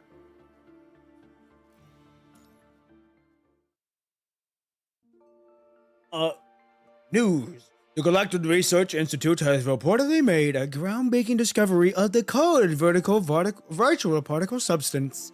In efforts to simplify communication, the Galactic Research Institute has officially named the substance Substance Zero, following extensive research. Now, please join me in welcoming the director of the Galactic Research Institute on unveiling this extraordinary discovery to us. Hello, everyone. I am Sut, director of the Galactic Research Institute. The cold particle, virtual particle substance has officially designed us as the Substance Zero. This special substance was discovered by a team led by our researcher Ishmael. Currently running multiple verification tests on it, while our leading research team delves into the specific properties. But first, what we can confirm is it generally can replicate atomic level life. It's like a large and evil. Well, in simpler terms, it's like those holographic simulations with game consoles that are popular among teenagers these days. Virtually, Substance Zero will be used to store our entire civilization. The audience below erupts into a thunderous applause, celebrating both the Galactic Research Institute discovery and the new voyage they're about to embark on. Director's using Substance Zero to hustle for funding again. Damn, she got taller! Sure, we made progress, but our research isn't really gonna be fine? Hey, Ishmael, are you even listening to me? Sorry, I was just thinking about something else. What's with you today? Ether stands up from the table, studying Ishmael with concern. You've been completely out of it ever since Professor Verlela left. I know you're worried about her, but aren't we all doing our best here? You were totally out of it when the project kicked off, and you're still the same even after you found Substance Zero. What's really going on with you? You've never been like this before, Ishmael. I don't know. I just feel uneasy. Ishmael stares at the constantly streaming data on the terminal, anxiously twisting the helmet closed. Didn't the director already announce the conclusion? Substance Zero is enough to help us survive the heat death. So what's there to worry about? Also, the fact that her belly's showing and you can see her belly button, very nice tomato. You did an amazing job finding the solution in just 5 standard years. Ether tries to comfort Ishmael. You really should take a break, Ishmael. You've been staring at the terminal for days now. Are you waiting for the results for the first batch of the life replication? Well, I get it. It's actual life we're talking about here, after all. Ether rests her chin on her hand, her face filled with admiration. Ha! Such a profound proposition. I'd love to join your project team, but my instructor absolutely refuses to let me go. Beyond the window, the sun is already dipped below the horizon. The sparse natural stars of the above flicker faintly, while the timekeeping star looms heavily, announcing the present hour. That star is glowing. Huh? There. That one. The last main recent star. In the dim light, the final naturally formed star suspended in the sky flickers languidly.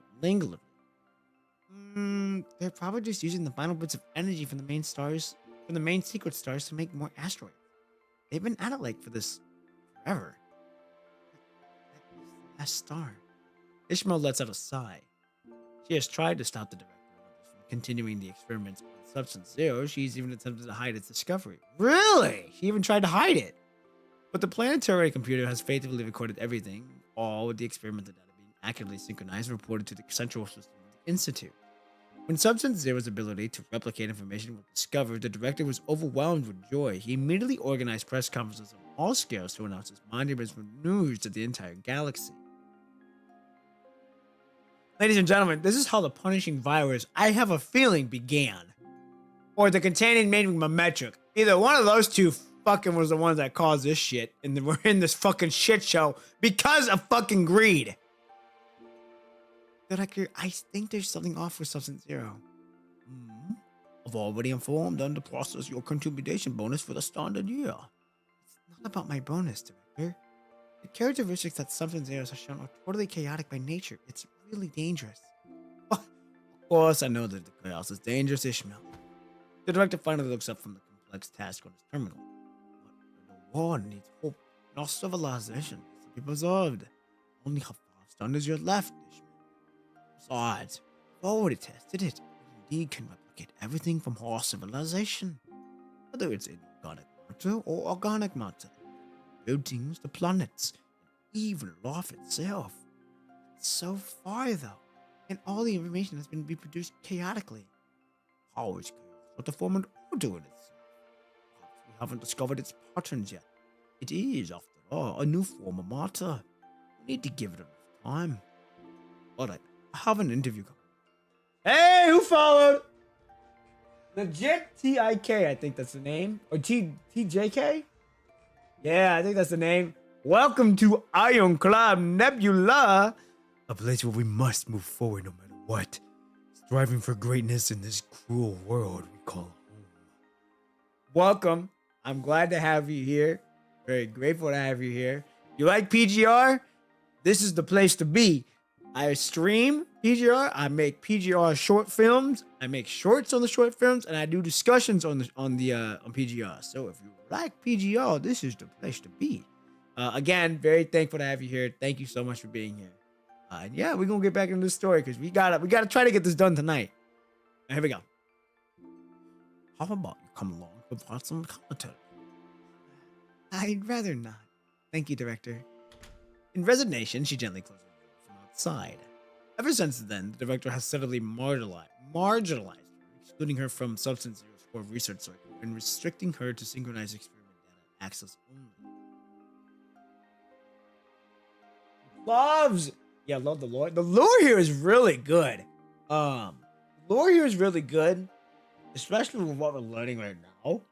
And with me trying to do short films, I gotta try to like make a good balance between having the lore there, having the lore here, and doing everything else in between. It's fun. I enjoy it. But yeah, the story is really good. And 7 months ago, I was on Chrome's chapter, which I believe was chapter 14. So I've come a long goddamn way from where I am now. Super crazy to think about when I look back. But I'm super grateful. I'm super blessed to be in this position. And I just got to keep moving forward no matter what. I would most definitely check out. Okay, if you're going to watch this, you're going to watch the short films, you can either watch the most popular ones first, or you can look at the playlist. You can look at the playlist. It's called The Calling. This is what the series is called, The Calling. You can either watch The Calling in the playlist, and that's in chronological order from episode 1 all the way where we're at now. Or if you want, you can just watch the most popular PGR short films out there first, and then go from there. Just figure out if you really like it. The recent one that came out is Nanami's, so that was covering Nanami's chapter To the Galaxies. So that short film was based on that. Now, next short film that's going to be coming out will be focusing on this chapter once I'm done with it. So once I'm done with that, once I'm done with Ishmael's chapter, then I'll go into the scripting phase, which is I'm in right now, getting the script that I want. And then once that's done and I beat the chapter and I get everything I need in the description, I go into the production phase, which is where I do all my editing, getting the visuals, making the short film come to life. So yeah, I mean, I just got Nanami's story. I got that short film for Nanami. I got it done at 3 o'clock in the morning this morning. Really hammered it out, so that way I'm all good to go for whatever I'm done with this chapter. All eyes can move on to that short film. So yeah, you can either watch it. You can either watch the most popular short films that you want, or you can just go on the playlist called The Calling and watch them in chronological order from there. It's completely up to you. But yeah, if you like the story, I would very much give it a look at. Plus, I also got some things cooking up on the back end for this channel to be. I ain't saying nothing yet because ain't nobody know yet except for me and my immediate family. But when the time comes to show y'all, I swear, it's gonna be a good one. It's gonna be a good one. And McLov, this book right here is everything that I have planned for this channel. And what this is going to be amazing. I'll read you the first page, which is basically the message that I have for this. All right, here we go. I wrote this 5:27 at 12:27 p.m. I believe this was past midnight. The calling. The blueprint to make a name for myself in the content creation. This story will carve my name into the history. It will carve my legacy. I leave behind for the world to know who I am. This is my purpose God has sent me to do. Through him, I show you my visions and dreams. And then a quote that I wrote. My heart and soul is my brush. My dreams, visions, goals are my paint. The world is my canvas. So, this book, oh God, you give me hyped up for this. You get me hyped up, but yeah, this book has got everything that I want, and I'm gonna tell you this too. All the short films that you will read, that you will watch, they all have intention. There's little nuggets in there that will play a part later down the road for my channel. So that's why the all the short films that I made are in the playlist, because they will play a part later down the road. So yeah, you gotta, if you want to stay invested on a crazy story, you gotta stay tuned. And I can't wait to show the world what I'm going to be showing and what I'm capable of doing, and I cannot wait to wait for that to come. I gotta wait patiently, but it's gonna when the moment comes, it's gonna be good. It's gonna be good. So I'm glad to have you here, McLove, and I hope you enjoy your time being here. All right, ladies and gentlemen, we're gonna continue on with the story. It is nothing different from stripping away all of her authority within the project. Fortunately, Ishmael has already lost interest in continuing that part of the research. She immerses herself in Raylena's previous research on time travel mainframe, beginning self-exposed repetitive dry information experiments.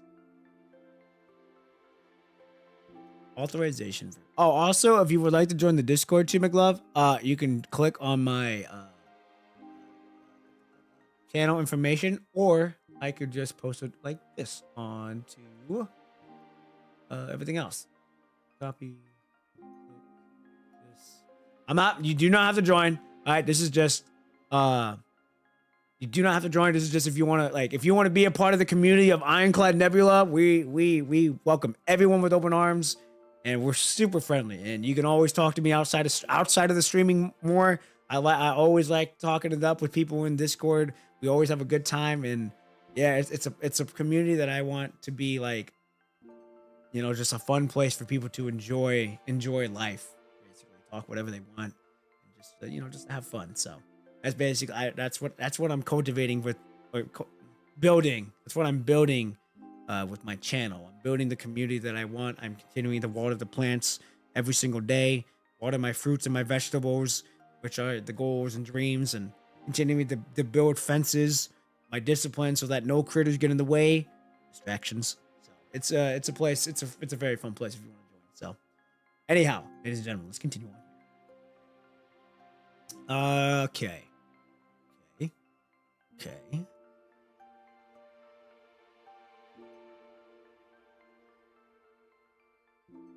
Good to know. I got you.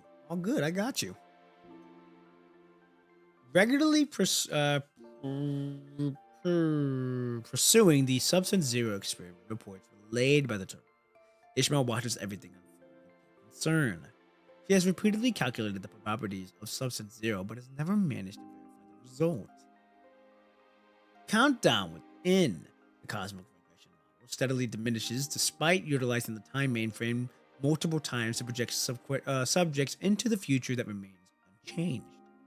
It is the emergence of Substance Zero, truly the solution to the heat of death of the universe.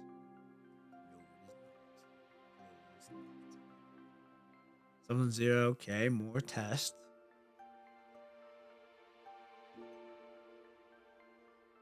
The terminal historically persistent in generating streams of successfully fabricated data. This experiment has almost never failed.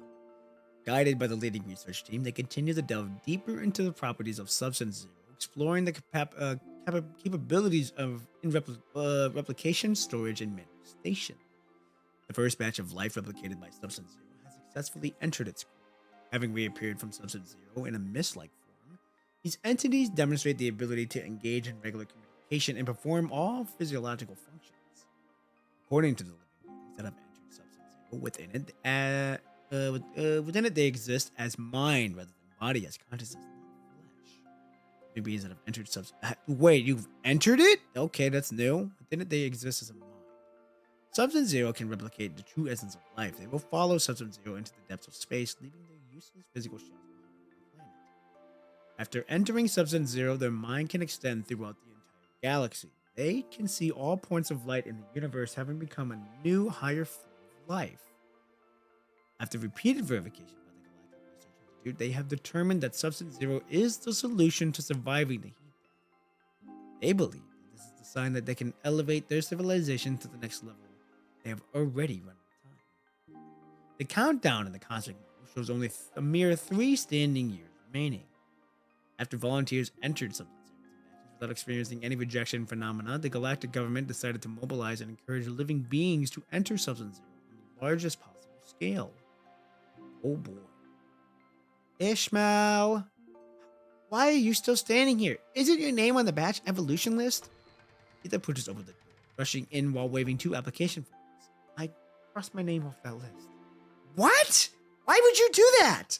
I thought you weren't on the list. So I grabbed the application form and the Institute's special access just for you. Ether furrows her brow, looking at Ishmael with confusion. Tell me, what are you so worried about this time? Is it Professor Layla or your last star? I'm sorry, Ether. I sent you a mail about it. But I still want to hear it from you in person. I'm sorry, but I still believe that Substance Zero shouldn't be the final solution. I don't want you to evolve. The terminal transmits replication data to me every day. I've been calculating its patterns, but it's never shown any kind of pattern that we recognize. It's completely chaotic. Ishmael anxiously brings up all the records from the terminal and transfers them to Ether, looking at her hopefully desperate for her understanding. Unfortunately, I don't believe that's going to happen.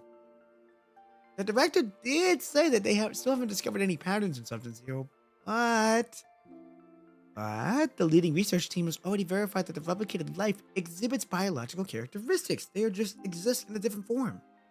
I believe this is indeed a form of life evolution. The director taught this in theoretical class before, right? When life enters a higher dimension, it may enter cosmic magnetic fields, becoming mechanical life existing as waveforms, or it may find a new way to exist. Why won't you accept that Substance Zero might be the right direction? With trembling fingers, Ishmael lowers her head in dejection. No one would ever listen to her mere research doubts, even if she can produce 153 papers to validate her ideas, even if she has countless pieces of information proving the dangers of Substance Zero. It's just like no one would choose a dying star over the catastrophe of civilization's doom. No one will believe in her. So, are you preparing to enter Substance Zero? Yes. I'm sorry. My family and instructor are all preparing to enter Substance Zero. With the second batch, I noticed your name isn't on the list. Ether heaves a deep sigh, placing an application form on the table. I'll leave the form here. I hope you take some time to reconsider it, Ishmael. Noticing that Ishmael has started staring blankly out the window again, Ether shakes her head and walks out of the room. Oh, so sad. The second batch of life to be evolved has entered Substance Zero as scheduled. The world is ending in a few years. Do you enter it? Honestly, I don't know. If I'm gonna be real, if my family had the chance to go, oh man, that's a tough one. If the world is ending in a few years, I don't know. There's a gamble. There's a gamble with everything on that. You enter that world. You enter that world. You don't know what you're gonna expect. But the same thing when you stay and it ends the world. When the world is ending and you stay, you still don't know how it's gonna happen. Still don't know what's gonna what there. It's a pick and choose which unknown you're willing to take. Are you willing to take the unknown of the world ending, or are you willing to take the unknown of entering Substance Zero? Honestly, I don't know what the family would do. I think we would all be together. We would all choose we would all whatever one chooses, we all would consider probably choosing to stay. So basically, wherever the family stayed, I would go.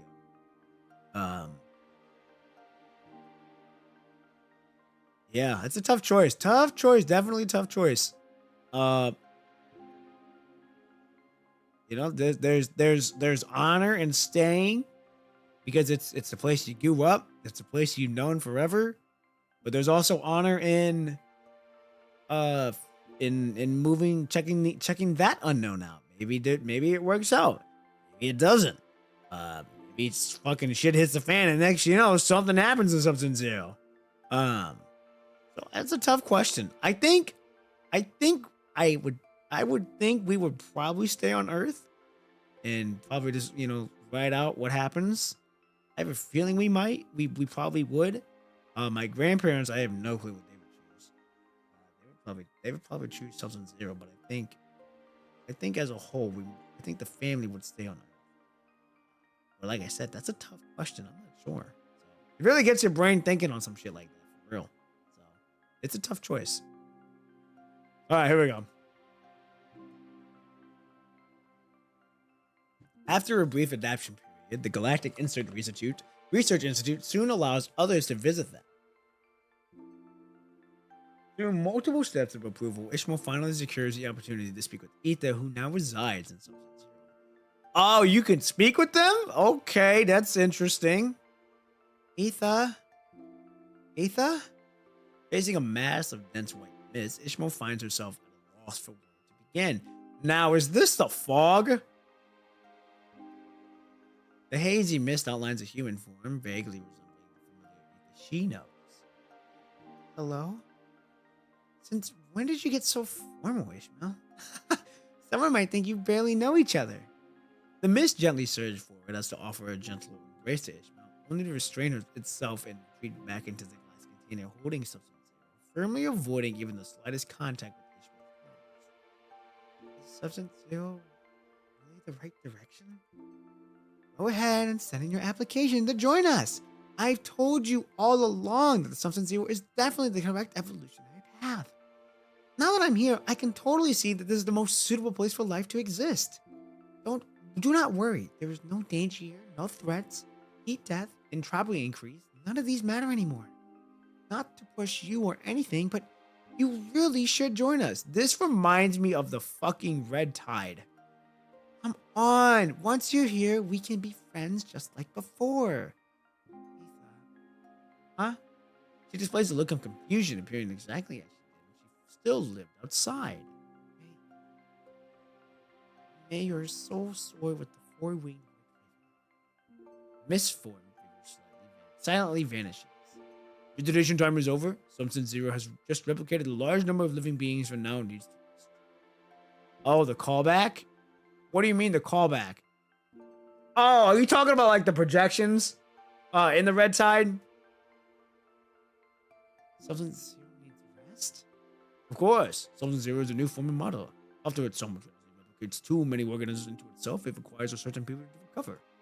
Yeah, exactly. If that's what it's called, yes. It reminds me a lot of that.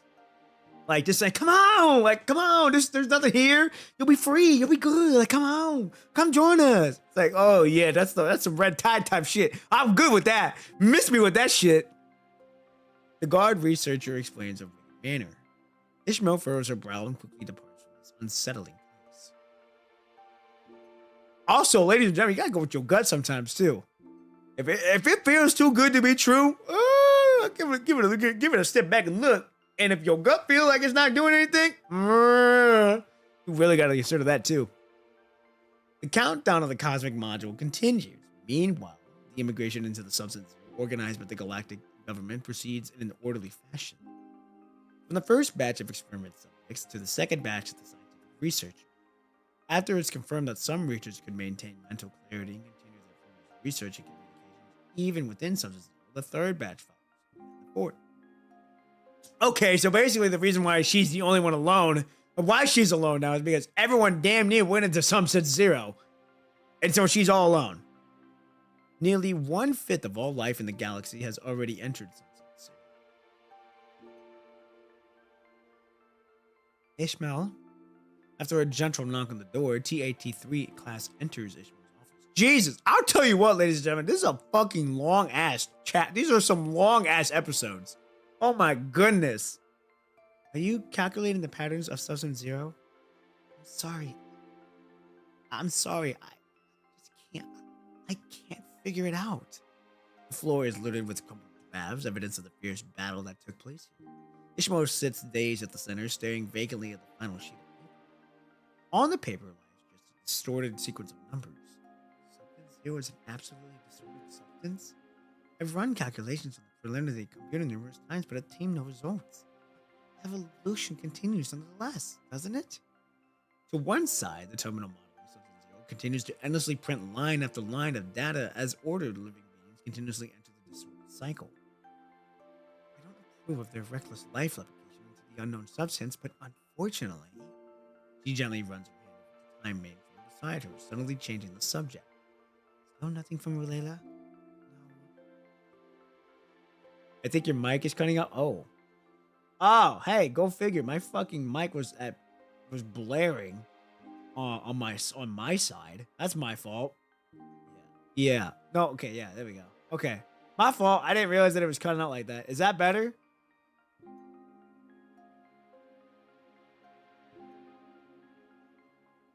Is that better? I just realized that my mic, like, the level of my mic was way, way, way too high from what I usually have it at. But I put it back to where it's at now. So is it still cutting out a bit or not? It could be actually what I think. I'll let you know. Sounds good for now. Okay, perfect. At least as long as it's good for right now, we chilling for sure. All right.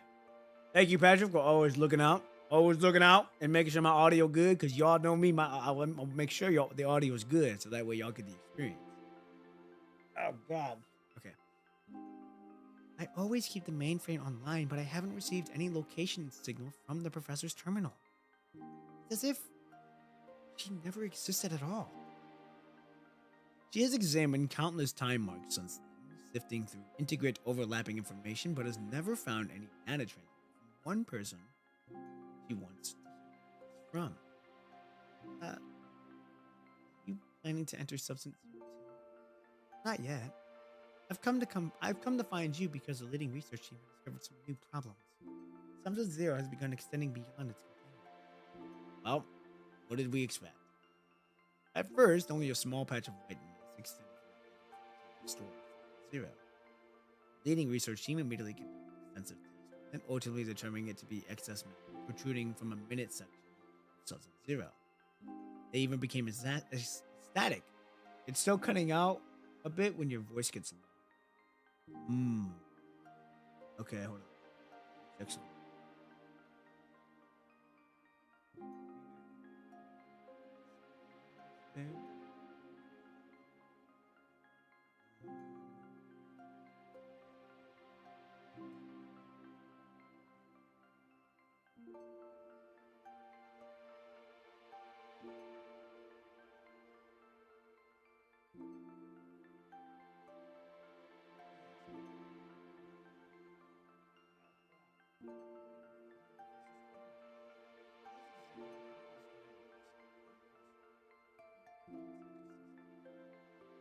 Oh, yep, you are right. What is it?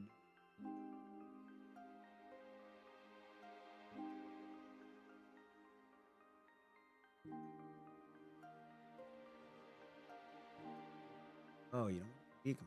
Yeah, it might be. Hold on. I think I know what it is.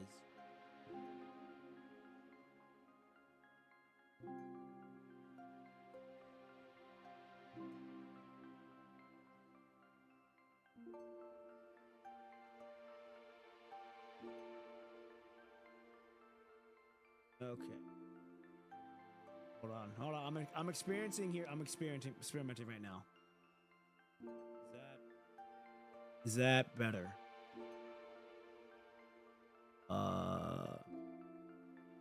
Okay, 1 second.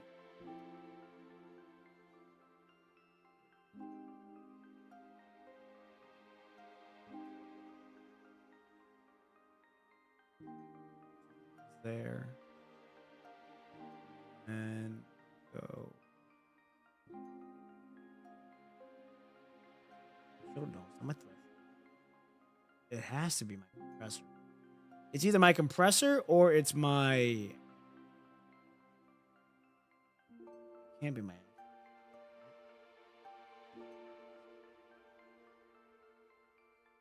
There we go. On. Yeah, power phantoms.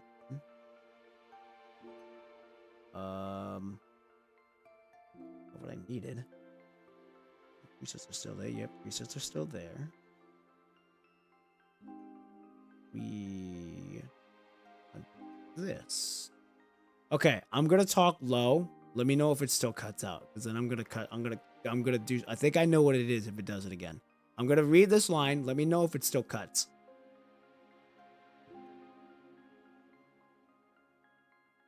That's right. Okay, here we go. They became ecstatic about it.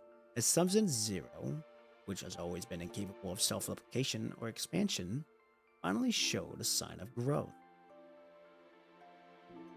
Was that low? Did it still cut out, or was that fine?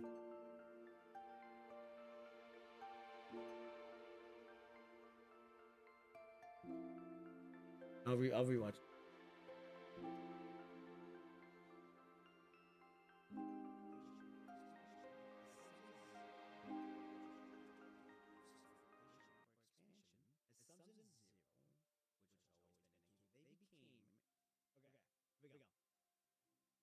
What I'm listening.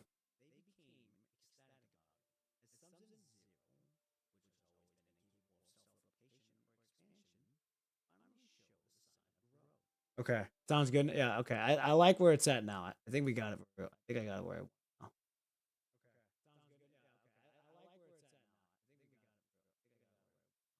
No, it's still doing it. No, it's still cutting out every now and then. Why is it doing that? Let me check some. I think. Hold on. I think I know which one it is. It.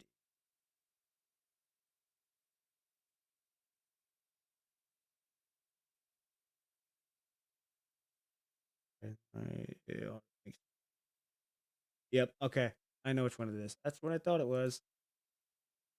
Ooh. Yes. Okay. I think I know which one it was. I'm gonna continue to play back my volume. Okay, I'm gonna read this real quick. They even became ecstatic about it as Substance Zero, which has always been incapable of self-replication or expansion, finally showing a sign of growth.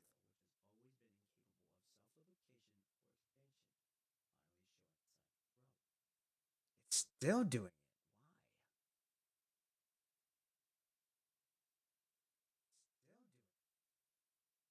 Yeah, you could just tell right then and there. You could tell right as I said why. You could just it immediately cut itself down. What in the fuck is going on? Um,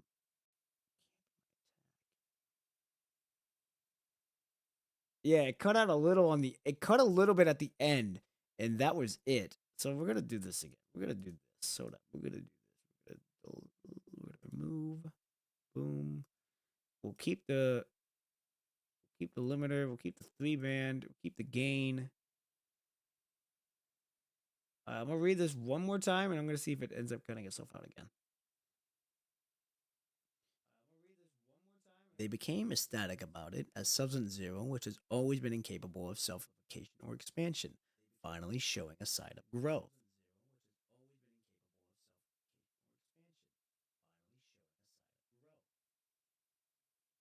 That was a little better, but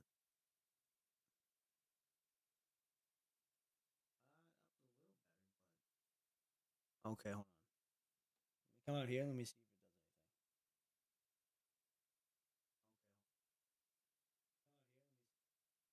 It's still doing it. I don't know why it's doing that. It actually might be my actual settings in here then. Hold, please. Mm, yep, I think I found it. I think it's actual. I think it's my actual noise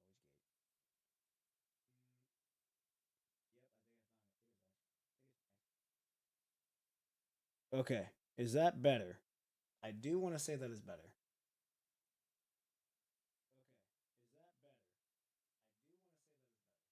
Yeah, I think that was. I think it was my noise. It was my noise gate that was fucking everything up. Because now, if I'm back here, I don't think it's gonna do anything.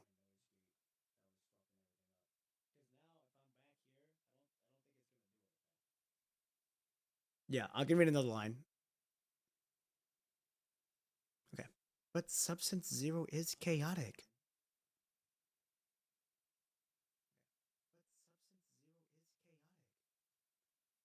Yes, Substance Zero is chaotic, but its reproduction is equally so.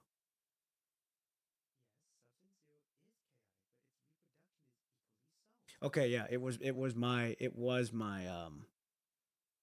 noise gate.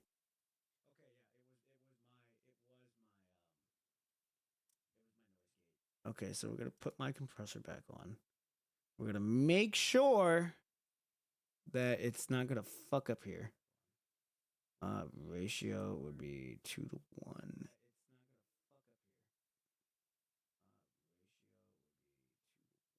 I knew it. It was. I knew it had to be either. It had to be something in my internal mixer. Uh,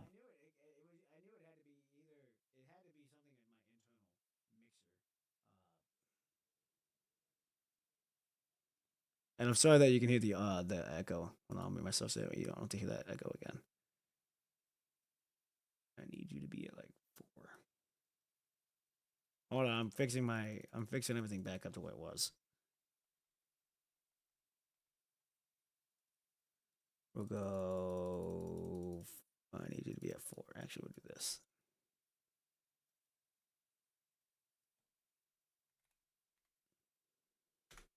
Okay, 4 dB, we're good there, and then threshold is at, I believe, is at 1.4, and then what was my other one that I had?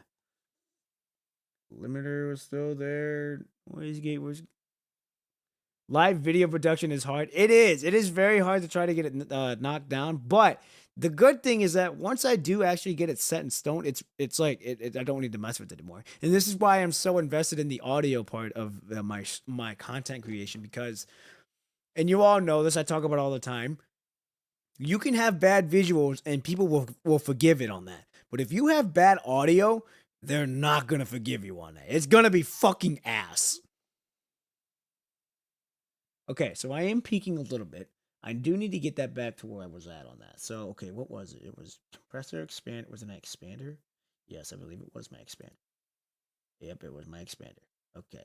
I'm gonna put this back up to 4. Ooh.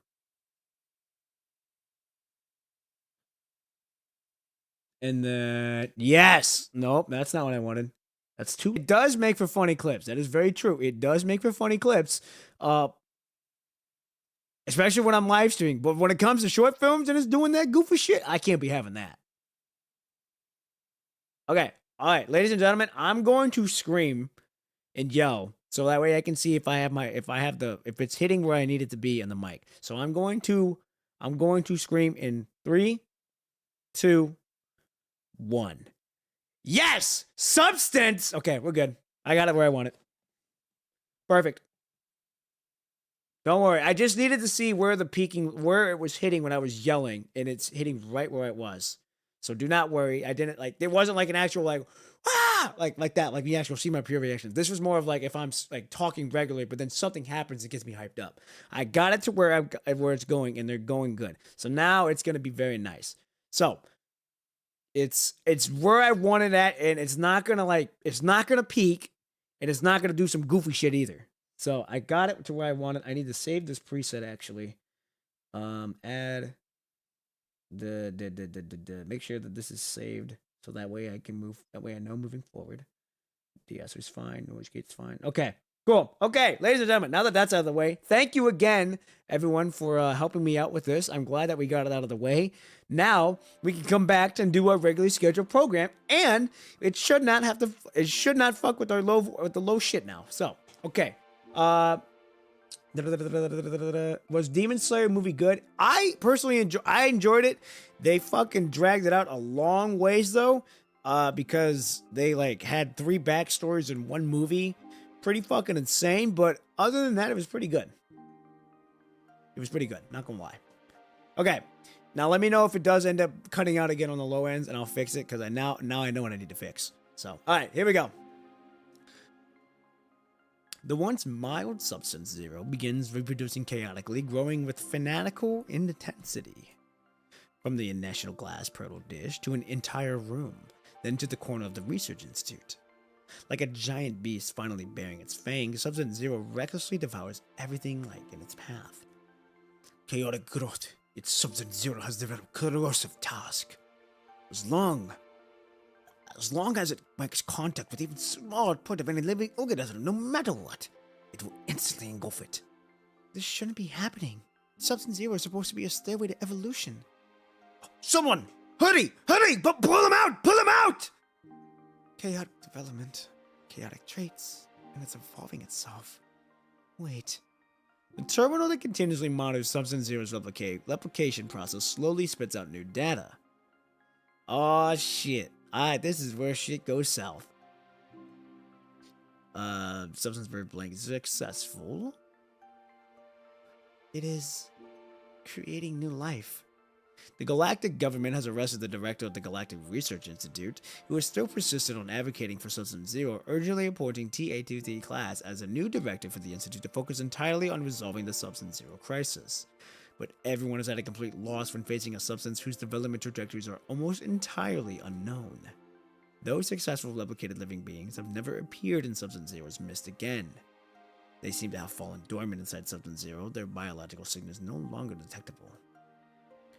Where it goes south when it has no ATP? What do you mean? We decided to call it the Punisher for now. Ladies and gentlemen, this my theory was right. This is where the fucking punishing virus first came to play. In the research institute, to message her forehead, trying to relieve the fatigue from her days of continuous work. The Punisher, yeah.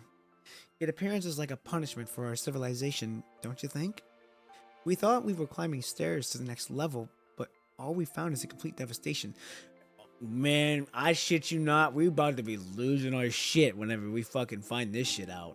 Once we're done with this and we fucking confront Ishmael's like, so you're the fucking reason this fucking shit happening? You're the reason the fucking goddamn civilization is like this because your fucking civilization was like, hey, why don't we do this? Why don't we create this fucking Substance Zero, put ourselves in there, and just go fucking have fun with it? What the fuck were you expecting when you pulled it? Oh, man. You win stupid prizes, you play stupid games, you win stupid prizes, ladies and gentlemen.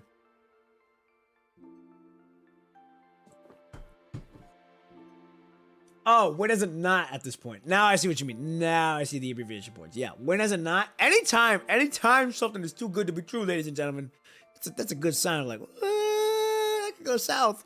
All right, here we go. I'm sorry, guy. There's no need for you to apologize. If anything, we should be the ones apologizing. Yep, at least she's finally getting her flowers.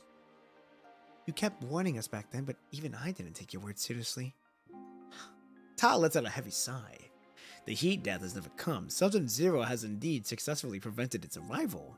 The information doesn't develop further. Most of it has been replicated into Substance Zero as previously theorized, but it seems to be heralded by an entirely different form of catastrophe. In the void, the pale doll folds her wings. Her contour is devoid of emotion as she silently pressures the weighty tome of a dorm with four-winged raven emblem. The reading has taken far more time than initially anticipated.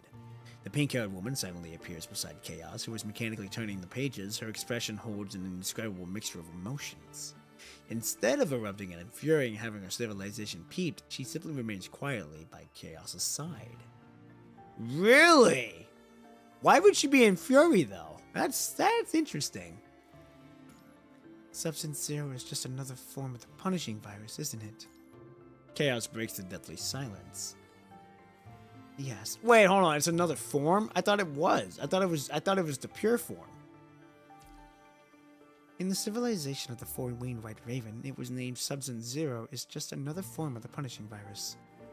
The Punisher is the four-winged white raven's Agent Zero. Ah.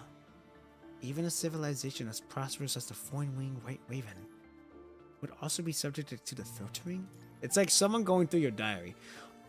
Okay, now that you put it like that, I see now. I see what she means by instead of being at fury. Now that you put it like that, it's like, I see now. From what I've observed, their so-called filtering has no clear rules.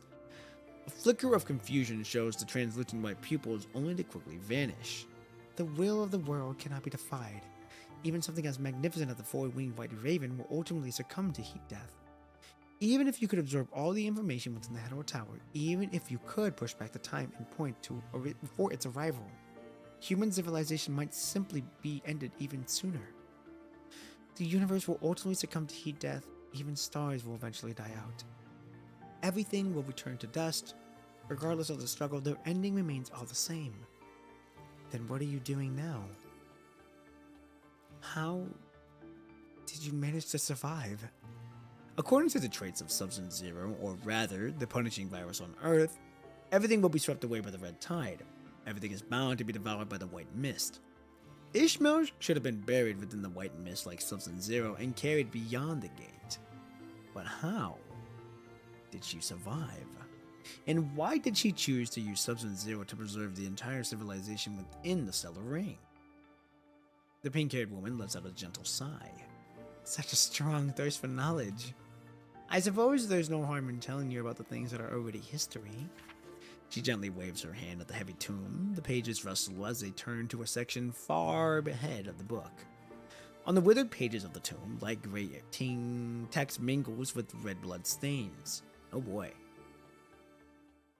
The civilization of the four-winged white raven did not escape the sight of the Punisher. Also, is the audio good? Like, if I'm talking quieter, like if I'm talking really quiet like this, can y'all still hear it? It's not like cutting out.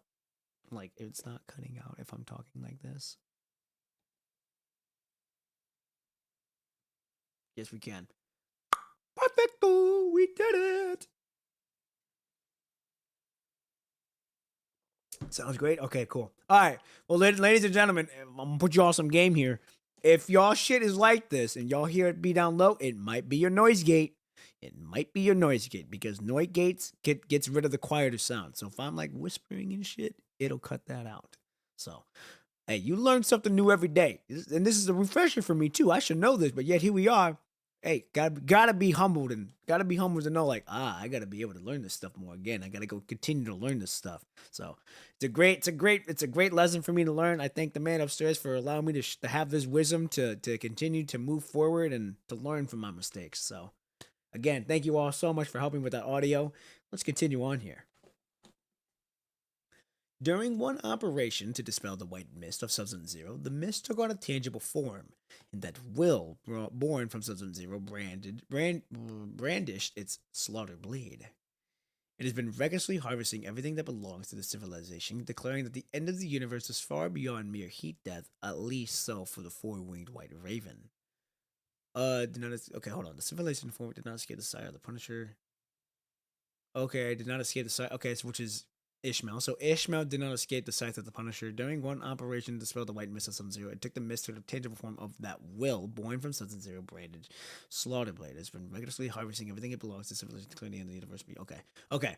Ishmael stands in the research institute, watching the researcher hurriedly carry the time mainframe and has been modified by her and Ta. I'm just gonna call her Ta.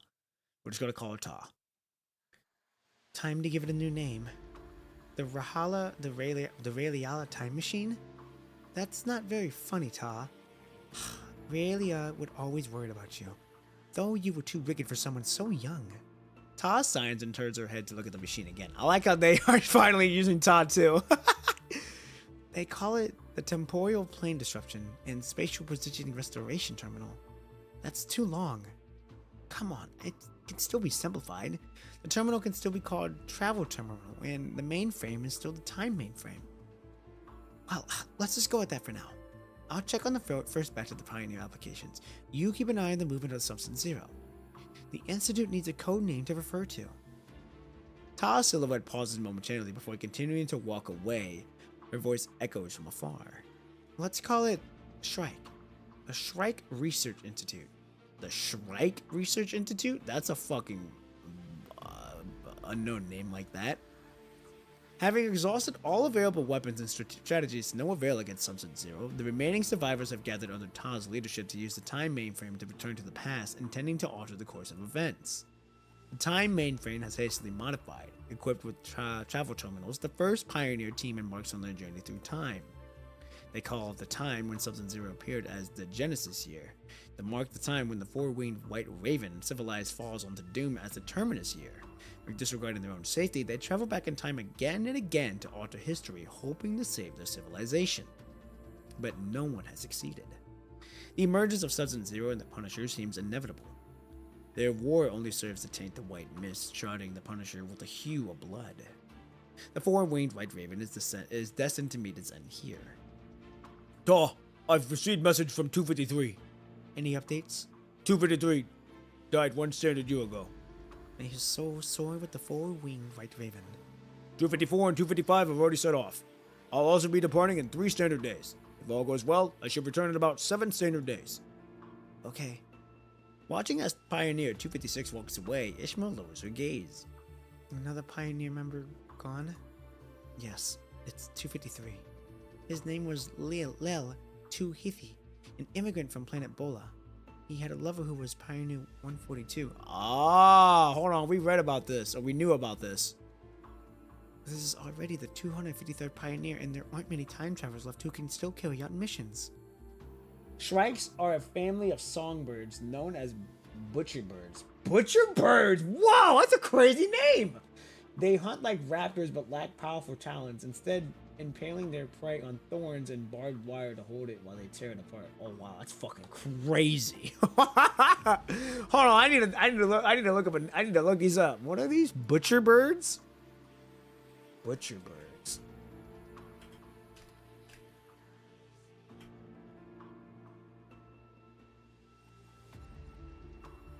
Images.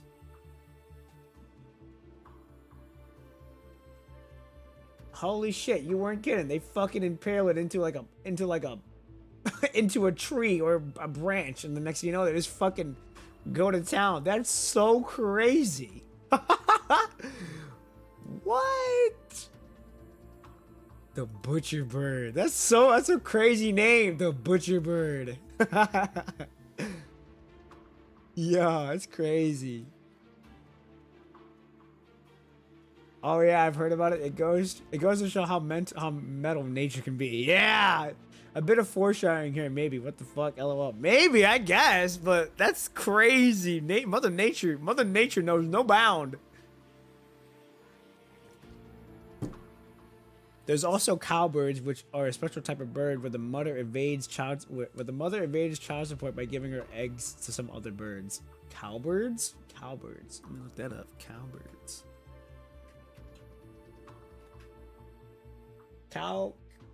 Cattle egrets are commonly seen around cows, benefiting from the insects stored up from the grazing animals, creating symbolic relationship. Oh, they're okay. So they're actual like little birds. Okay. Avoiding child support. Okay, here we go, ladies and gentlemen. The Punisher harvest everywhere, capable of appearing at any point in time after the birth of Substance Zero. Most of the Pioneers have died at the hands of the Punishers. Now, so the Punishers now, it's not punishing. It's still Punishers. Now, across various time periods, there are fewer than 100 time travelers remaining in the Shrike Research Institute. As it absorbs more and more information, the Punisher seems to have developed a semblance of consciousness, sharing a calculated pursuit of these insects striving to shake the colossal tree. I will enlist in the next Pioneer team and become a time traveler. Oh shit, okay. Ta furrows her brows as she looks at Ishmael. Words hover over the edge of her lips, yet she retains herself, choosing silence. I understand. Let's have your information registered. You will be 367th time traveler. The terminal screen reopens and Ishmael's information is entered into the time-traveling Pioneer Team roster. There have been many attempts made to snuff out Substance Zeros during the initial phase at the Research Institute, and they have failed. As long as Substance Zero appears, someone will always begin advancing its research. Replace the Institute Director, the other higher-ups will still push forward with the emergence of Substance Zero. Replace the research team, and other teams will take over this project. Therefore, your mission is to return to the time before Substance Zero appeared, find Relayla, and prevent her from initiating the research project on Substance Zero. Prevent Professor Relayla from initiating research on Substance Zero? Can you do it? I can. Without further hesitation, Ishmael nods. Ta looks at Ishmael with a complex expression. There is likely no turning back, Ishmael. You have at least one last chance to choose. I have to do something. I failed to stop the advancement of the Substance Zero research, and I couldn't prevent them from continuously replicating life into it. When things have gone this far, I have to do something. Instinctively, she looks toward the table, but the cup that Etha used to fill with sweet drinks for her is no longer here. Your departure time is set for 3 days from now. 3 days from now? Jesus, she's projecting that that's how many people they're going to lose in 3 days before she's up and called and up on deck? That's crazy. After seeing off another batch of time travelers, only a handful of staff members remain in the Research Institute.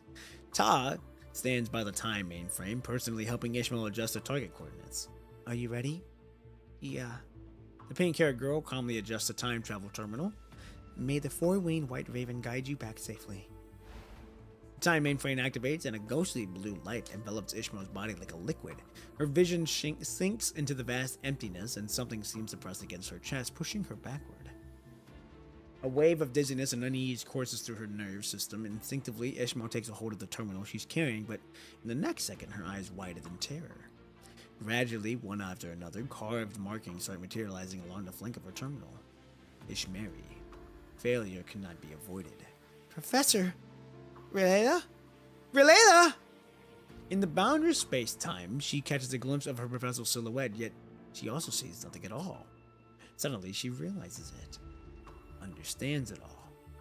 Why her instructor transmitted back the concept of heat death, and why she could only send messages through the information capturing machine. I see universe is about to perish. Why her instructor's time travel terminal completely lost connection, and why she is now completely vanished. The data stream irreversible. So she got so did she get sucked into the Punisher? Relayla, her professor, has been banished to the endless voids of space like a ghost. Oh, never mind, she just got banished. She got sent to the spirit world. Ishmeri, the heat death hypothesis, has become reality. The latter half of the sentence, restricted by the universe's rules, were never sent out. Ah, I see. Ishmeri, do not explore heat death. Failure cannot be avoided. Okay, so the higher beings that are higher even before them at this time already had the rules set in time. Already had the rules set in stone. As Ishmael recounts all of this, her expression remains impassive, as if none of this has anything to do with her. Only in her eyes, no longer a vivid blue, crystallizes a trace of sorrow that cannot be swept away. What happened after that? I only want to know your solution. Chaos stares at the book, expressionless. Yeah, dude, the higher-ups were like, alright, we already know what's gonna happen. We can let them do what they want, but we can't let them let that information out. After that, well, Substance Zero relentlessly pursued the footsteps of time travelers, while our civilization repeatedly endured the endless cycle of suffering. Just like how the red tide spreads through the Hedor Tower, Substance Zero similarly attempted to corrupt the time mainframe of the four-winged white raven.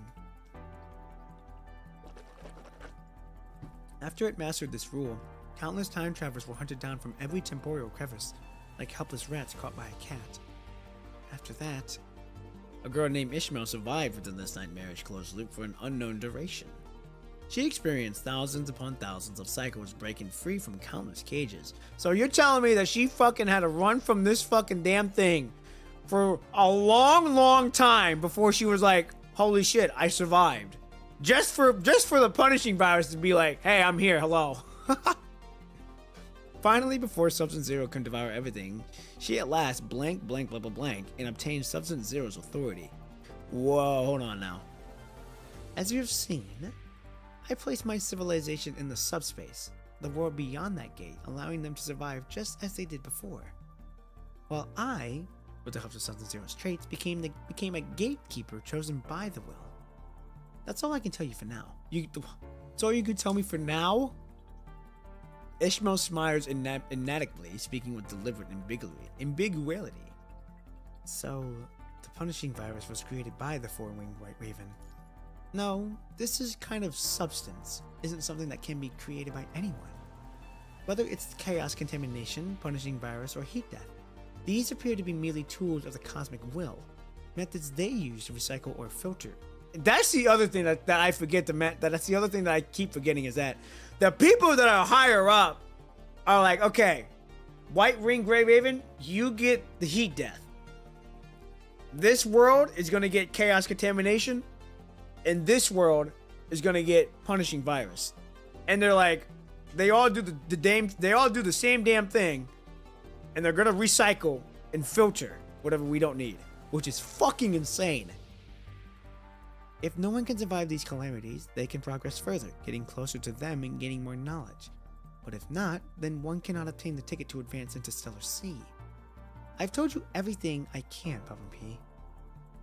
Even higher dimensional beings. Yeah, I was gonna say, even higher than Ishmael. Like, and we even know that, like, these people are higher than Ishmael, and these are the ones that are, like, controlling everything.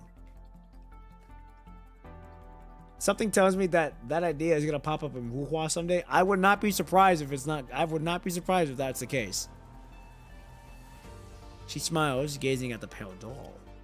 Even so, do you still insist on saving your civilization? Why are you helping me? Chaos never ceases gathering the endless threads of casualty, or rather, from the moments of story began until now, Chaos has continuously repeated this action. Initially, I placed Ishmael here as a projection, simply for some entertainment. It had been a long time since I saw such a complex little world, but then I saw you. She saw Big Dog. I believe you have the potential to become my companion. I'm sorry, what? Watching Chaos's movement, Ishmael responds with silence. Don't forget, even at Ishmael's level, she can. Wait, inherited. What the? Good to have you here. Sounds like she sort of did. Sounds like what she sort of did to wake up what Jateve had to go through. I don't know what Jateve went through, so I can't say. Something. Don't forget, even at Ishmael's level, she can already see what people are going to say and do and react accordingly. Oh.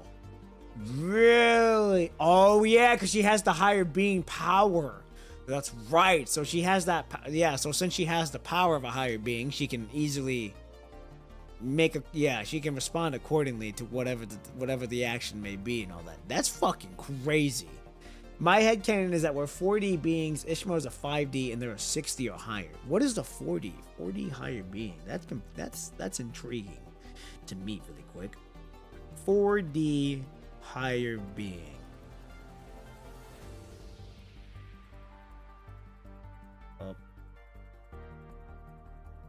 A 4D higher being never mind, let me get to tell me. A 4D higher being is a hypothetical entity with capabilities beyond a three-dimensional 3D world, potentially receiving all of space simultaneously and interacting with the time such as landscape. This concept is explored by science fiction and some spiritual interpretations where such beings could move through solid objects, see through walls, experience past, present, and future all at once. While specific abilities vary, all stem from the ability to exist and move forward. Just as being 2D, Just as a 2D being would seize a 3D sphere and a 2D circle, a 4D would perceive our 3D world in a way we cannot fully comprehend. Ah. Wait a minute. 2D. This has got me very intrigued now. Fuck.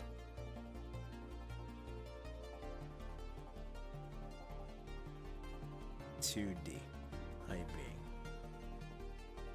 When I found on the universe, the concept of 2D as a higher being is a classic through experiment from physics and physiology that explores our own limitation as perceiving reality. By imaging how a 3D creature would seen as a 2D inhabitant, we gain the perspective of what higher dimensional being might look to us. Popular defender of the this is crazy shit. 4 dimension space and time. Whoa. Now we're all talking. Oh, now we all getting down the rabbit hole. Sorry, I was busy dealing with Shockmore invasion. Oh, you're all good. She always pretended to converse normally at a sheer point of politeness. Oh, okay. Pretty sure according to the scaling of PGR, they've long surpassed the 5th dimensional boundary since Lee Hyperreal. Despite already knowing what you were about to say, instead of skipping steps. Okay. Lee chose not to cross the gate, and effectively, the tower only chose Lee, not humanity. So the tower chose Lee to go through. Humanity was like, nah, you don't get that choice. Hence why his frame is immune to the punishing, I think. Okay, the general scaling I find for PGR is that the 5D is generally the scale of the Hetero Tower, but Ishmael goes to the hyperversal range or beyond the 11th dimensional to infinite dimensional. So there's so much shit that you can learn from this. 3D, oh my goodness. Conceptual idea where a spiritual or higher dimensional entity, a being existing beyond our normal 3D perception, interacts with or manifests with our 3-dimensional world. The concept uses analogies from mathematics to explain such being. Oh, okay, so 3D is like our... This being would have the knowledge and perception beyond the 3D comprehension. When being such enters the 3D world, it appears only as a cross-section that's true of form. Manifestation appears to a higher 3D civilized version of itself. An avatar. So it's basically like an avatar of ourselves in a sense, I guess.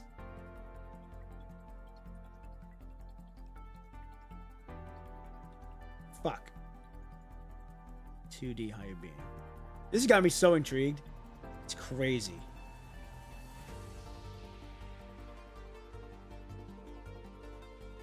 $5D higher being. 5D higher being with spiritual and metaphorical context is a construct and entity that embodies a state of consciousness characterized by the unconditional love, unity, and higher vibrational sequence. This is the little physical dimension of the state of where being feels transcended by all beings. A core principle of the 5D state is where love is the primary motivator and all beings are seen as connected, transcending separation of division. A state of being where high frequency emotion like joy, gratitude, and acceptance dominates over the low frequency such as fear, guilt, and anger. Interesting. Something like that sounds about right, but don't specify though, it's hard to say. Makes me wonder if those who choose to use the Punisher or the punishing as their power source are doomed to failure. Maybe. But what is the Ascendant's path?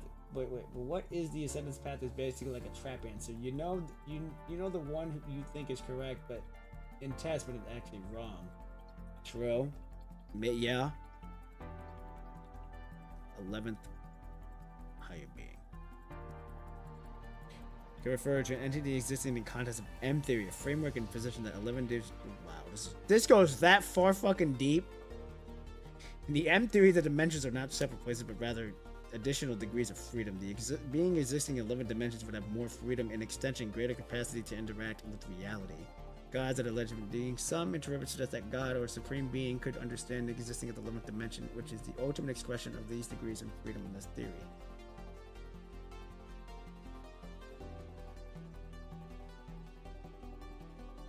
Okay, so it's just like different types of, there's different stages, I guess, if that's what we're gonna go with it. So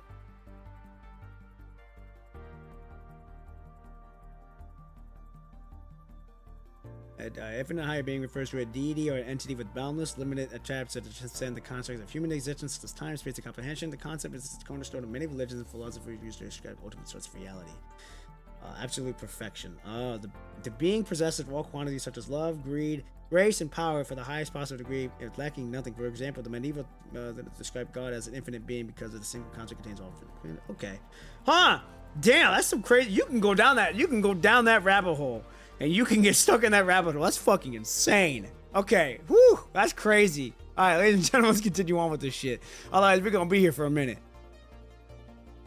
I never intended to give up. What humanity seeks has always been something simple, but the current circumstances have put that hope far beyond reach. I will bring them home. No matter what I become, no matter how much power I gain, I have never changed my mind. Always me. I have never changed my mind. I am going to bring them home. Whew. Man, that's some crazy shit, though. Oh my goodness. And I do like how we are like, hey, we may have these powers, and yeah, we have gained these powers, and we can do some crazy shit, but I'm a humble being. All I want is the people I care for to come home. That's all I want. And that's something I strive for too. And like that's something that I will not take for granted too, is that like when I become big and I become huge, like I have all of this, man, I just want to come home to my family. I want to come home to my family and see them walking, see them smiling, and see them happy. Like that's all I want, man. Just peace, knowing that my family's okay, knowing that I'm able to put food on the table for them, rather than, you know, having them having to live like something they don't want to live. That's something I strive for, ladies and gentlemen. I strive to make sure that they're good. So like that one day when I'm big and huge and all that, like my mom don't have to work. Granted, she's getting closer to retirement, but it's like, man, I want to try to retire her like sooner, so she could spend time being a grandma more. Just being a grandma, being happy. Same thing with my stepdad. You know, I want him to be happy, be a grandpa. Same thing for my sister. Same thing for my sister and brother. I want them to live good lives. I want them to like know, like, hey, you don't gotta worry about stuff. Like, I'll take care of y'all. Yeah, ladies and gentlemen, that's the biggest thing. Like when I get big, like I may have it all, I may not, but like as long as I have my family, as long as I know that they're okay and I'm able to take care of them, that's all that matters to me. That's all that matters to me, making sure they're good. And I can thank the man upstairs for allowing me to have the wisdom and the strength to back up what I'm saying, because he will show me the way and he will guide me. I walk blind and I walk in the unknown, but it's like that quote. It's like the quote. I walk through the valley of shadow of death. I fear no evil, for you are with me. All right, ladies and gentlemen, that's a thing. Okay. All right. So, is this a good stopping point, or do I need to keep going to where where we go here? Those sound more like some pseudoscience definition. Not gonna lie. Probably, maybe. We're talking about gods here. Science doesn't even fully accurately calculate the level of discussion here. True. At this point, it's more of like your spiritual energy. Like I would say, it's more of your energy. What's the energy you're getting off of it? So, this is an on spot. Are you saying odd or okay spot? Okay spot. Okay. I was gonna say, if this is an okay spot, then I believe we'll probably end it here. As much as I would have loved to get it done tonight, I don't think we're gonna be able to, because by the time we're done here, it'll be close to like 12 o'clock. I agree. This is fine. Okay, cool. We'll probably leave her here tonight then. Oh my goodness, this chapter's taking a minute, but I do enjoy how they are making this out to be, with like 2-dimensional beings, 4-dimensional beings, 5-dimensional, like going all the way up like that. Really goes to show how detailed the company is putting into the story, and really making you think, really making you have to like look inwards on how this is going.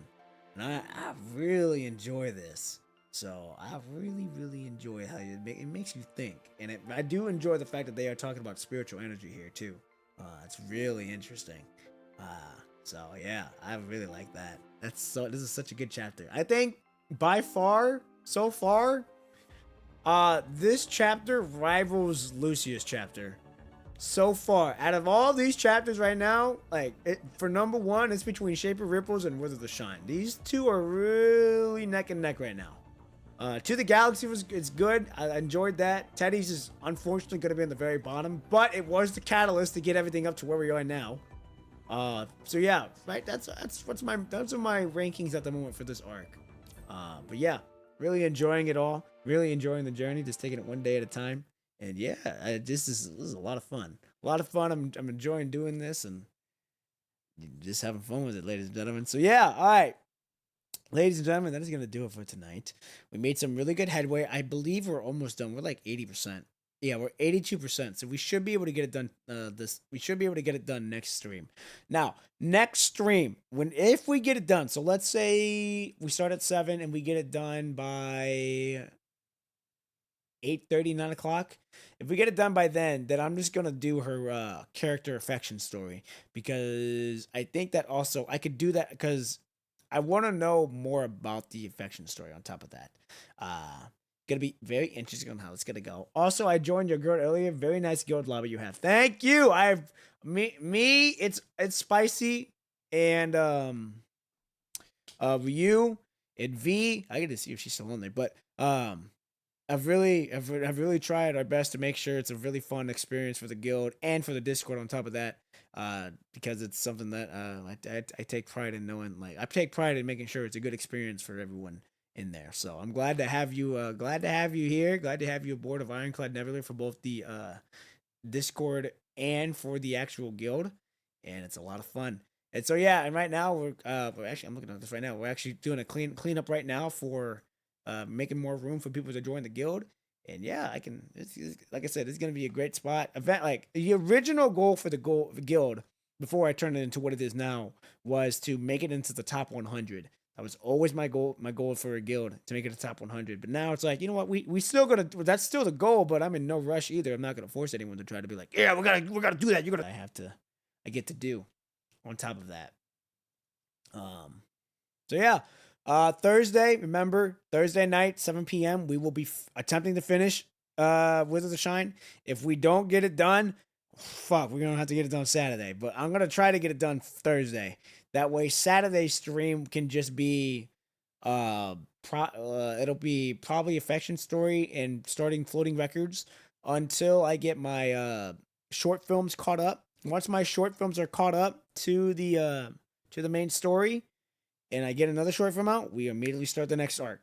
And once that next arc starts, it'll be very interesting what's going to happen there, because we're getting closer and closer to revealing something on the channel that I will be showing out and happening out very, I want to say soon. I'm hoping to start integrating it by at least the beginning of the year. If I can get it before, like in the middle of winter, that's ideal. Worst case scenario, I show you all at the beginning of the year. But yeah, it's going to be very interesting, and it's going to be fucking even more interesting that I've been streaming PGR for almost a year now, and we're here. I'm at this spot, and I've just got to continue to move, and I'm super grateful for that. So yeah, ladies and gentlemen, if y'all want to talk more on Discord, we're going to talk on there too, because I'm going to be up for a little bit longer, because I got to get shorts out and do my stuff for the dailies and weeklies for the game. So I will be on Discord if y'all want to chat it up some more. And I don't want to waste any more of your time here. So, ladies and gentlemen, that's going to do it for tonight. Like I said, Thursday, 7 p.m. Central Standard Time, we will be finishing Chapter 33. I think we're going to finish it. We're going to try to finish it. So, until then, ladies and gentlemen, I hope you have a good morning, a good evening, a good afternoon, wherever you may be. And I will see you all Thursday night, 7 p.m. Central Standard Time. Until then, y'all stay safe and have fun. I'm out. Peace!